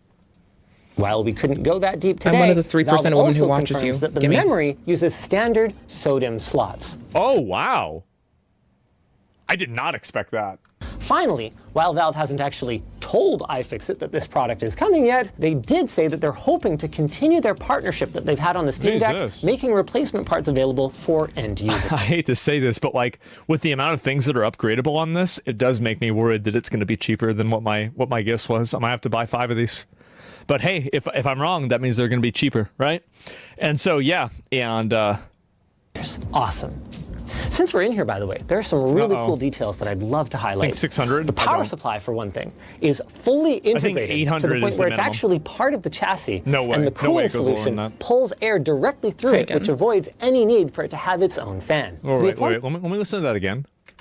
Is fully integrated to the point where it's actually part of the chassis, and the cooling solution pulls air directly through it, which avoids any need for it to have its own fan. The aforementioned Delta cooling fan is actually slightly that's, to me, that's the most impressive thing about this, is the fact that it's so compact, and the fact that it can cool itself is like this is coming from somebody who's like, I used to have a box fan duct taped to the side of my computer, okay? Like, that to me is the most incredible thing about it. It's insanely compact. Yeah, bro, this is nuts. Than the standard 25mm for extra static pressure. My point to trying to find the other one is someone had a backpack maintainable desktop that they would travel to the airport with, where they ran a single cable in for power over USB-C. I think they modded that. Oh, I can't get off right now. I was going to go bother someone about something really cool they showed me. Like, they had like their monitor, they had this, like they had their little like backpack. The part that matters is this could fit into a backpack fairly easily, along with a portable monitor and a tripod. Now, this is a little bit long, and it's a square, so either way you put it in, yes, you can get it in a backpack. Heck, if you put 3 of those in a backpack, or even 2, you could probably put a fucking portable monitor in that too. I'm gonna have to rip out my like Go gaming laptop, my backpack at some point. Not that I have a use for it. I just want to go load it up with stuff. Honestly, I will just shove my Steam Deck, a wireless keyboard and mouse in like a little sling backpack.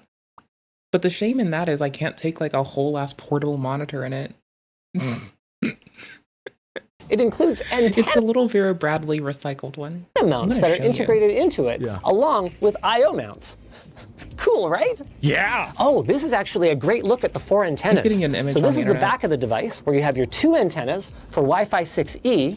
Then if we flip it around to the front, we've got 1 antenna for Bluetooth peripherals, and another one that is dedicated to your Steam controller or controllers. So that puck that's included with your controller is actually extra, and you could chuck it on another PC or next to your... No, I'm not getting it right now, but what I did is I put like 2 little mounting holes through the bottom, so I can attach like cute little dangly things. Couch for charging. A major question mark, Jesus, though, is of course price. Valve. That's where we gotta talk. That is the important thing. Price is that is the big question everybody has about this. How much is it going to be? I think that it's going to be $1,100. $1,100 plus to minus 100 on release. If delusional, I give out 5 Steam cubes or Gabe cubes. That's how certain I am. I think that's what the price is $600. It's my bet. Wasn't able to give any specific numbers due to rapidly evolving market conditions. But they will obviously have it nailed down when the Steam Machine launches in Q1 2026 alongside the new Steam controller. They did give me one hint though. They said that while they expect it to be very competitively priced with a PC, that it will be priced like a PC rather than like... Yeah, but like a PC can mean a lot. I'm guessing 600. Lot of things. So and hey, I said, didn't I say? I do not think this is this machine is clearly above the capacity and the quality of a PlayStation or an Xbox. It is. It's above that. Like a console with games. Someone also put 600 in chat. Games subsidizing the upfront hardware purchase. Exactly. They wouldn't say. Well, that's another good point too. Is that these developers, the consoles are loss leaders for the games. It's a good point. Mm-hmm. why, but if I had to guess, I'd say it's partially to avoid stepping on the margin opportunities of their potential partners for Steam games and Steam software, but also because they recognize that the Steam machine is a full-fledged PC, capable of being used as a full-fledged PC. There's no guarantee then that say a corporate purchase of 10,000 of these things would result in a... It's better to probably anchor at a higher baseline price, and then that way you future-proof longer for, like, inflation. Yeah. Like, I think that maybe that's a better idea. Like, I don't know. I mean, I'm sure, like... The 1.5 and the 1.7 people are, like, I don't know. I can see it, but I feel like they're going to hit lower. They had, like, 1 million people... I don't think it's going to crack 1,000. ...that know a lot more about it than I do. Watch it be, like, 1,200 or some shit. This decision. But, like, I wouldn't be surprised it was priced more. Because, like, really... I don't think that people will buy this instead of buying a console. I think that people that buy this will buy this instead of buying a PC. That's what I'm assuming. It'll be like 2,000. You think it'll be 2,000? I don't think it's going to be 2,000. Like this. So this, look at the hardware. Like, look at the hardware and go from there. It's like a mid to low range gaming PC. It's living off of upscaling when it may or may not be appropriate. This is not competitive with like a gaming PC. Like if you are an enthusiast where it's a gaming PC, bro, what? Or for second room? $800 a month about? Yeah, exactly, right? I think so. And no. What I'm saying is that people will get it for like maybe something else separate, but I don't think that it's going to necessarily replace a computer entirely. But I could see if something like this is very successful, I could see more people transitioning to something like this. And this is especially true in other... If it goes over 1,200, I'll take the L, but I cannot imagine this going between... Like, I'm imagining 600, possibly 6 to 8, maybe at the highest range 1,000. But my highest fucking guess would be 1,200. Countries too. Like, I think so. I'm hoping this is going to be a base standard for game development. Also, the hardware is likely not going to be banned in countries where certain GPUs are banned. So, gamers the world around, unite. Now all we have to do is wait for them to start making out their own silicon, but they're always working with AMD as is, so... I don't know. They already have a good line on it to get custom hardware. Nintendo's gone in with NVIDIA for custom hardware. I have some faith in this. Like, looking at their typical vendor selection and just guessing that price point, yeah, maybe 1.2-ish. But, like, I don't know. 1.2 is my highest guess. Yeah, I mean, me too, right? Especially, like, I mean, yeah, I think so. Like, because the Steam Deck, for instance, like, the highest one being 800 includes a screen and all this other shit. I don't know.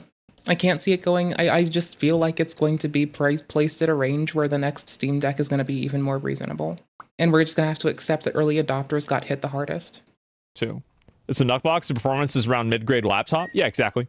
Like, I'm not expecting this to be like something crazy where it's like the same quality as like a 5090.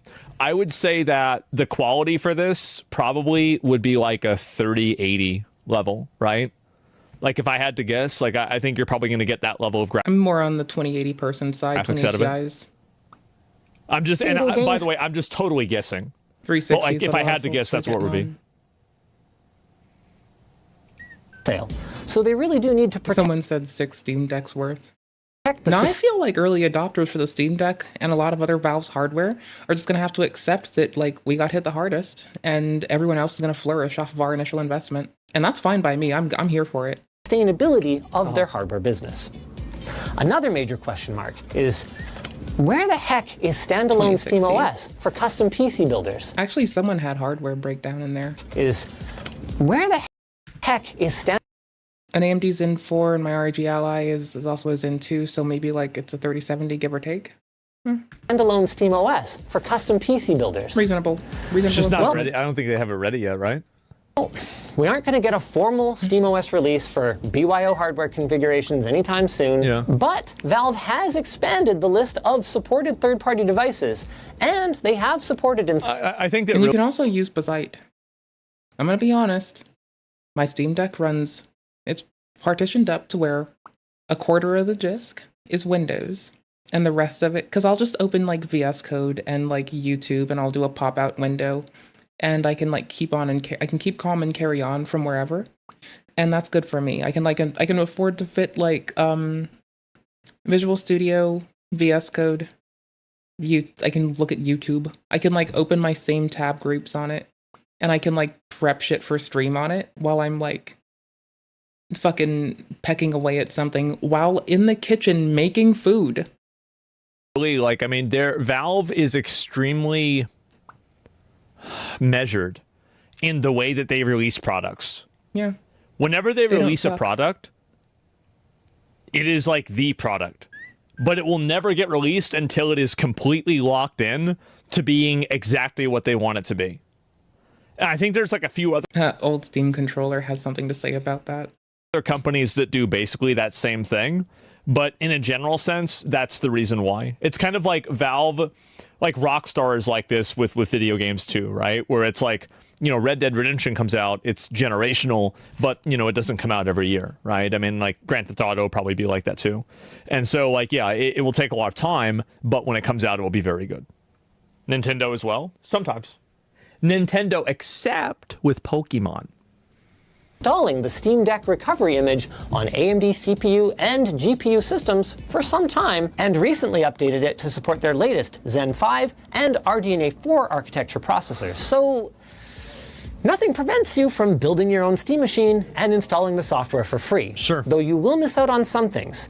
HDMI CEC control, for instance, I don't know what that is. Required Valve to build a custom motherboard in order to have your, you know, computer turn on alongside your AV. Yeah. I'm so glad that, like, because this is something that I always wanted to do, like with Starforge, is to make I was going to call it a big black box, and have it be $1,000 PC, right, that you can sell. And Steam, obviously, that has infinitely more resources than I do, has been able to engineer a little black box, which kicks ass. And I think it'll probably be somewhere around there. Gabe stole your idea. It's a great idea. I feel like how many of you guys that, you know, maybe you're a little bit entrepreneurial, you know, or you're, you know, a little enterprising. Looking at it in his hand, I guess you could fit this in a backpack fairly easily. And moreover, looking at the ports that it has and knowing how far I have to measure out for each of these two really helps. He's got lady hands. I'm just fucking. You thought, man, why don't they make a PC that's just like a baseline PC with no frills, no bullshit, and just sell it for $1,000? Because, like, I remember growing up, I would always wonder that. Like, why do they have all these bullshit things? Why not just have, like, one, like, conformity, you know, conform thing, right? A lot of you guys have thought about this, right? Like, this is not, like, a unique, crazy idea. I feel like a lot of people that are, like, PC enthusiasts and fans of this stuff have thought about this for a long time. It's annoying that it's Linux. Yeah, I don't know a lot about Linux personally. You can run Windows on all their shit, though. Working on the business plan? Yeah. Like, I mean, Linux is grand and great. You can also run Windows on it. You can run Windows on terribly weak hardware these days. Like, yeah, 4 gigs of RAM. Okay, but bro, your browser barely can use less than that anyway. Welcome to the bloat of, hey, we got 64-bit. Let's go. It just wasn't ready, right? Receiver. And to Asmon's big black box will be released when it is ready and locked in. Get that on a BYO PC would require some serious cooperation between hardware makers that I don't know if we can hold our breath in transit. But the bulk of the experience should work pretty much out of the box. We may even get a release that supports a broader range of hardware in the future. But the vibe I'm picking up on around here is that it really depends on better support for Intel and especially NVIDIA GPUs.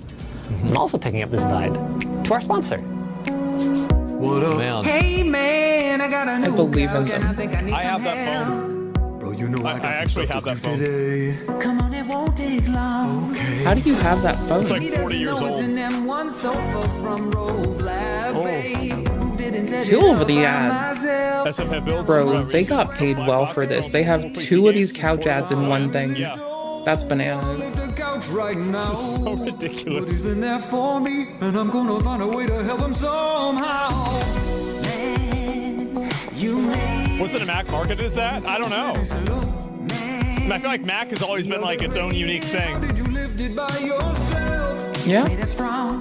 You can play Oregon Trail on it. Wow. This is pretty good.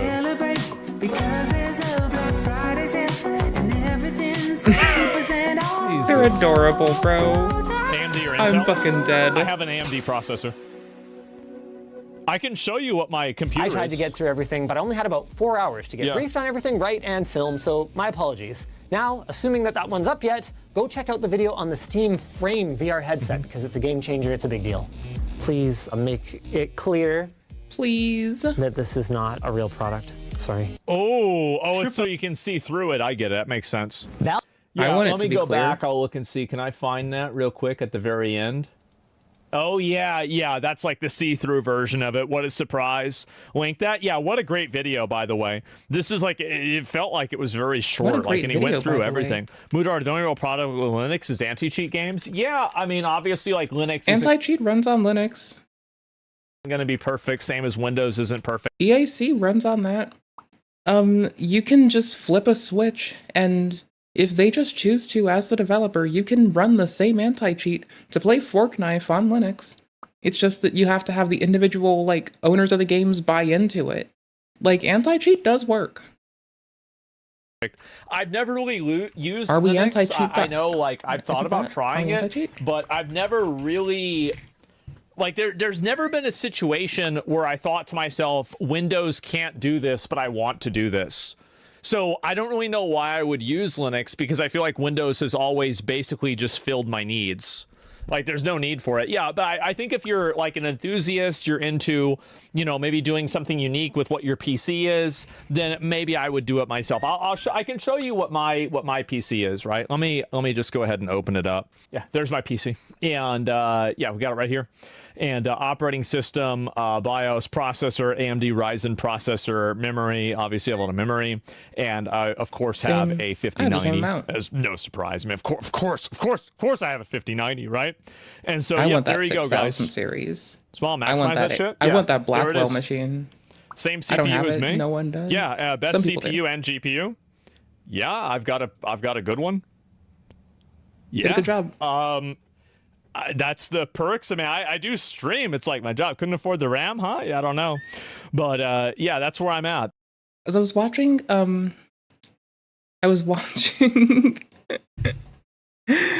the fucking Gamers Nexus, and they got like a custom GPU kit out thing. Somebody like increased the VRAM in their GPU, which is hella dope, because like if you can, like, there are people in China modding GPUs to have a lot more VRAM. It is so fucking good, bro.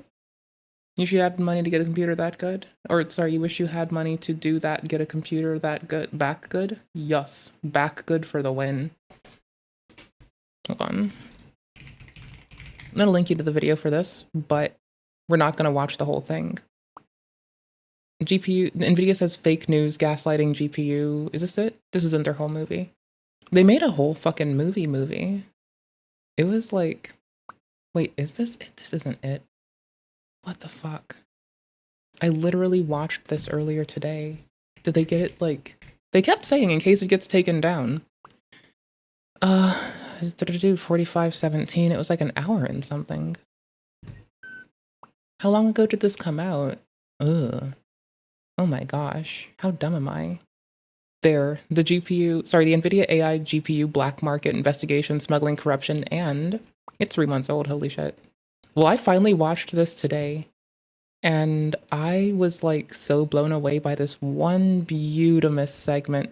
GPU warehouse, GPU mod shop for VRAM and repairs. Because we had to travel somewhere around 1,700 kilometers, several hundred kilometers per hour, which is good because we had to travel somewhere around 1,700 kilometers to get to where we were going. This ended up taking about the same time as a flight would have taken with all the airports factored in. But the reason we were doing this day trip was to visit John Ge's repair shop, or Brother John's repair shop. He is famous for repair on Bilibili. His independent repair shop has some Rossmann-like vibes in some ways. He's got video cards all over the place, spare parts everywhere. He saves everything that he can salvage and then rips the good components off of the boards to reuse them for other ones. But John Ge is an interesting guy in this chain because he's not directly part of the GPU black market. What he does is fix video cards. He does that for consumers and for companies. Sometimes that means people want him to modify video cards to double the VRAM, for example. That's where it starts getting into the territory that's interesting for our movie today. So we're in Zhengzhou. It's about 6 a.m., scorching hot. It's about 30 degrees Celsius already. And just got breakfast. Now we're going to see our repair shop guy, check out the 48 gigabyte GPUs and see what he knows about the AI GPUs and how they get in. It's real fucking hot. We're just walking on the road to get the car. This is how you do it here. Or at least this is how Raymond does it here. I don't know if that's how you're supposed to do it. Okay.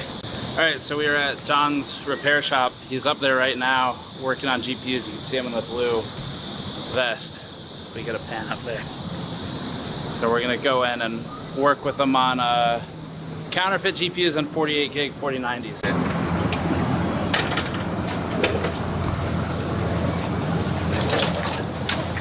Hey, John. 我是私立方，你好。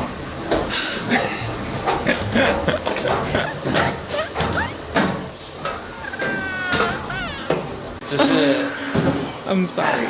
啊，你好，你好。这是 Raymond。你好，你好。翻译的。好。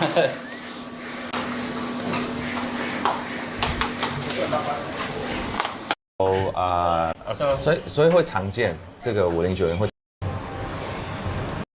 So they don't have to worry about if it's just going to fail again in the future from something. 24D 就是转变成18D 的。24 gigabyte RTX 4090 stock into a 48 gigabyte RTX 4090 aftermarket.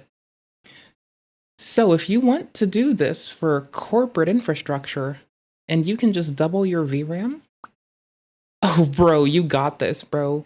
You need like, what is it? Like you need a lot of VRAM to load very effective agentic models for like, you know, tool usage as an AI, which is a thing you might want to have if you're using it in corporate infrastructure, for government infrastructure, for tooling and having it do something cool involving a few multiple moving parts. And being able to like separate the workload across a myriad of different cores, great, right? Doing it like so that's like the NVIDIA proper hosting solution way. Doing it in a way where you separate it a little bit more consumer markety, they're doing. And the otherwise is you have to purchase even more and use the correct solutions to do this. But this still can't fit some of the larger models. Some larger models like Fire Function V2 memory serves, don't they need like 70 gigabytes to live on? Like cozy? You can quantize them, but that's like, you're going to have a degradation of performance. So, oh well. He could do the from 24 to 48 gig. That'd be cool to see. Right now. Yeah. Yeah. 可以啊，可以吧？可以，感谢。So I think we're gonna make a 48 gigabyte 4090 right now. I think that's what's happening.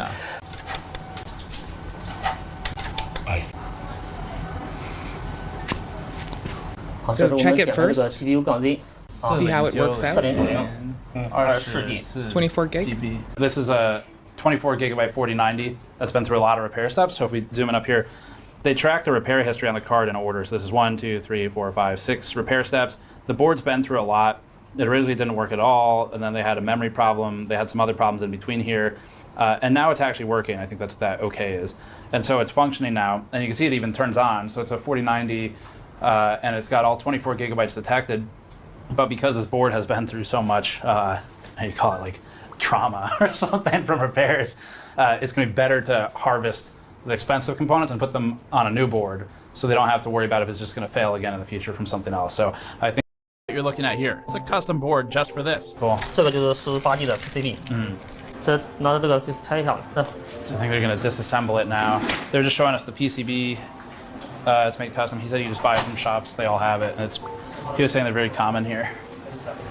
So first is disassembly. This is going to take apart the old card. Gotta keep it alive. So what did he say? Sometimes people buy like 10 or 20 at a time or something? He gets a 10 or 20 orders at a time. And then that was like numbers or model? Yeah, for AI. Yeah. Running like running models or whatever they're doing. Because you need to beef them up for it. Does NVIDIA care? Does he think NVIDIA cares that people? Because this isn't an official SKU. Right. Not that he should. He has no reason to care. But 那个原厂啊 ，NVIDIA 他们啊，就是他但是也不会说，哎，你们不要这样子啊，就是应该不会吧？应该不会，应该不会。Was talking about in our video about tariffs previously, the thing he sells. Says memory modules and remove them without risking damage to other components on the board. And so this is what Louis Rossmann was talking about in our video about tariffs previously, the thing he sells, similar. So they keep the original memory modules, so he's going to pull these and keep them. And then they also have new modules they bought, sounds like just from Taobao basically, it's a retailer here. And they're going to add those to the board. So they can double the memory capacity. Which is amazing, by the way. Cool. Like, I've tried to fuck with slimming down models to run in or to just even tune things to run huge things that ought not to run in places that would be funny to make them run. It's been fun. It's a good learning experience. This is better. Wow. This is preferable. You don't lose accuracy. 320 degrees. Oh my gosh, I just got a fucking, oh my fuck, I just smelt phantom fucking flux burning. Oh my gosh. No, it's not a stroke. I just had I smelt phantom flux. And the hot air station's at 396 degrees Celsius. 好了，这第一道工序就完成了。完成。接下来我们就把这显存核心给重做一下，放新的球。This part is done. Okay. So right now they have this template for the solder balls. So this guy is he's cleaning it. Looks like with mostly rubbing alcohol. That's a cool dispenser. So he's wipes it down. He's gonna pour solder balls into the template, and then use that to position it on top of the memory modules. They do 8 at a time, and that'll allow them to bake the new solder balls onto the memory modules, which they can then attach to the PCB. So you can see it's actually sized for the memory modules. Looks like now he's already applied flux, and he's just wetting the solder balls.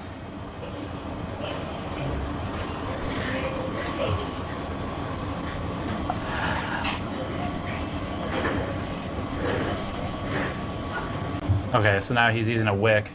So this is a solder wick. It's just a piece of copper that basically pulls off the excess solder, so he's running that over the surface. The memory and the GPU, and I guess I should give you this part. A hot plate. So the hot plate's plugged in, that's running at 195 degrees Celsius, and now he's just holding it down while he presses it into the hot plate. Probably this part too. 气球。对。对吧？ The soldering ball. Yeah. 刚刚那个叫什么？那个什么球？这是气球。气球。气球。对。它这个其实也叫漏网，就把它球落到刚才咱们放在那个上面。Okay. So it's kind of like what we call it. It's kind of have everything kind of filtered through. Right. 现在还是有一点温度吗？还是后面才加？后面再加热，你看他们没有？ Okay. 后面还没有充电呢。Okay. So they're gonna add the heat now, right? That's what he said. 现在这个就是加热了。对，这个加热。是要多少温度？温度是多少？温度的话，一般调个100多度，不能太高。Okay. 对。Oh, okay. Because he needs to do another one, right? Yeah, he's gonna do another one. Okay. Because he can only do 8 at a time. 090跟5090，你取的这些卡好不好取的？好不好买？我这边是修，没买过。没有买过。对，我都给人家修的，都人家已经买过了，发到我这来修。So just customers bring it, he doesn't have to buy it. He doesn't actually buy it. Okay. He just repair. Got it. Just sifting it. And just like for the memory, he's going to apply that to the surface. And now he's got a tray to catch the excess. Make your own paper trays. And Always be a winner. Yes, basically like sifting for gold or something in sand. Just sifting it. And quick check to make sure you got it all. Wipe off the extra. That's gonna matter. And then carefully remove the template while leaving them all in place, and they should be held in place by the flux. So this is a jig to hold the GPU in place. I guess the question is that to protect the GPU from the heat? 日板中间那一片那个铁的那个板子啊，是用来保护那个核心的是。对对，要不然的话晶体都挨着那个。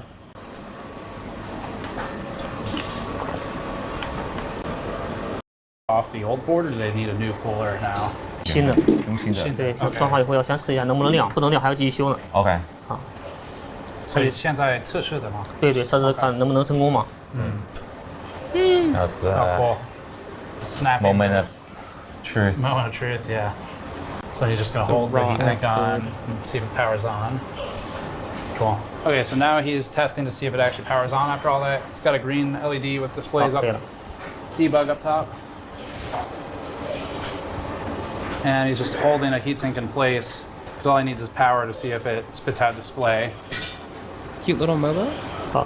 We got display up top. Cute test bench. So it is functional. Now it's just a question of everything detects. I don't know. We're lucky. It's like usually it doesn't turn on the first time. It's a while. They know we have a train to catch. Yeah. Does he know, do the customers who buy these, do they mostly put them in servers? Look at the cute little city of capacitors. Little yeah, cap it's like city. if the customer buys more like multiple units, then it's probably like server. Yeah. Yeah. That's why the blower fan would be better for servers because they pack them in so tight. I was just asking if they have different choices for the cooler, and then they're like, there's only one. They don't have a choice basically. 所以这个散热器也在淘宝买的吗？这个对对，有卖。Okay, hold on. So next step, one of the last steps in the process is to boot it and work now. Here's the pipeline. If a GPU doesn't fall off the back of a truck in China after it was assembled, or if it isn't a QC defect that disappears from the scrap pile, it may instead have been moved by ants to get to China. Mayi Banjia is a linear pipeline. Each ant in the fire line serves a specific role. It'll help to name those roles to keep everything straight. Here's what we came up with. The source has access to GPUs. This could be as innocent as you unknowingly selling your card on Facebook Marketplace to the plug. The plug is responsible for acquiring from the original source and reselling the hardware to the China-based distributors. In between, there's a mule. Sometimes this is the plug himself doing a trip home. We learned that overseas students also regularly return with what are feasibly defended as personal GPUs that they bought at Best Buy and then may get resold for markup and profit. In either case, the mule gets the GPU into the country either by shipping it without interception or by hand carrying it. Next is the middleman, receiving the GPUs and often interfacing with or managing the warehouses that store the cards. The middleman buys from multiple plugs, including factories that get rid of rejects with fixable or unimportant QC defects, then sells those devices to more localized distributors. That's when we get to the fence, who buys and sells GPUs between middlemen and warehouses to end users in China. Then we have who we're calling the fixer, except this time it's literal. The fixer is an optional step that may involve soldering and modifying a GPU to improve it beyond its original specification and make it more marketable for domestic AI uses. They might also just fix QC defects from factories. Finally, we have the user. This is self-explanatory. The user is the demand driver, and oftentimes, large enterprises want dozens or hundreds of GPUs or more, while smaller users, like the university, may just want individual units or small batches. With everyone's role named, let's continue. And now, we start. This is absolutely lovely. It is well put together. It is fucking awesome. Highly recommend it. I'm pretty sure it's the last thing I linked in chat. Oh no, it's not. I'm a dumbass. Y'all. Did it actually propagate? Oh, it did this time. Based. Anyways, this is amazingly well put together. I'm such a fan. Holy shit. I know Linus hates the word fan because it stems from fanatic, but I could be a silicon fanatic. You never know. Like, this is broken down so well. It is so fucking dope. From the police. I mean, they're priceless too. Like, be transparent. And my, like, the TLDR is not without trying to spoil the whole damn thing for you, is that, like, people in China can legally buy it and resell it. It's that the only time it was a concern or problem at the time of recording was that like Nvidia themselves can't sell it, and companies that operate in the US can't sell it without risking getting put on the enemy's link or the enemy's list. So everybody purchasing and selling them in China is totally in the right and fine. No one's going to bother them. The government didn't give a fuck. I think it's changed slightly since, I think they mentioned, but government shutdown still happening here. Tit for tat always happens everywhere else. Tit for tat all the time, brother. All the time. I'm gonna run offline in a second. I'm just betting this is like nothing new, so I'm kind of curious. Voting delegate. Let me just right now, tell us a little bit about your reaction to all these late developments. Well, you know, first I want to thank the Democrats, the Democratic caucus, not only for voting with me, but for speaking on my behalf during the general debate, as well as those members in the Republican Party who voted with the Democrats and those who tacitly voted with us by either voting present or not voting at all during the censure. And I'm hopeful that we can now get back to the work that we do in Congress rather than the... Kind of is. I'll link you to it. YouTube treats subscribers like they don't exist. Severance? That's cute. That's adorable. I'll link y'all to this too. I'm gonna run off because I'm a little bit fucking tired and I want to make food. I'm probably only so tired at the moment because I ate like a fuckload of noodles earlier. And every so often you get those good noodles and your brain kind of itises out. So I'm gonna be a loser and run off and like be a couch tater and then eat more noodles. Thank you all for like tolerating my bitch ass. Thank you all for being you. Thank you for being cool. You know what I'll be doing? I'll be around the computer off and on, playing video games and being lame. But I'm just gonna get offline and go like make food first. Have a lovely one. I'll catch y'all in a bit. I'm gonna make soup. I had not wet noodles, which I'm calling like, you know, any noodle that isn't submerged in broth. I'm gonna have noodles in broth next. All right. Peace out, y'all. Y'all are amazing because you breathe. Why Africa's United States failed. That sounds cool. All right, later though. It can be in tomorrow tent. Thank you all for being you. Thank you for being awesome. Thank you for being epic. We still have stuff to get to. I just have been putting it off. Tomorrow, I might just like hunker down into video games and we can like hit some shit tomorrow. We can hit through this. All right. Dopeness. Lol. Yeah, go check out Revolk's content. Revolk seems cool as fuck. All right. Peace out, y'all. Take care.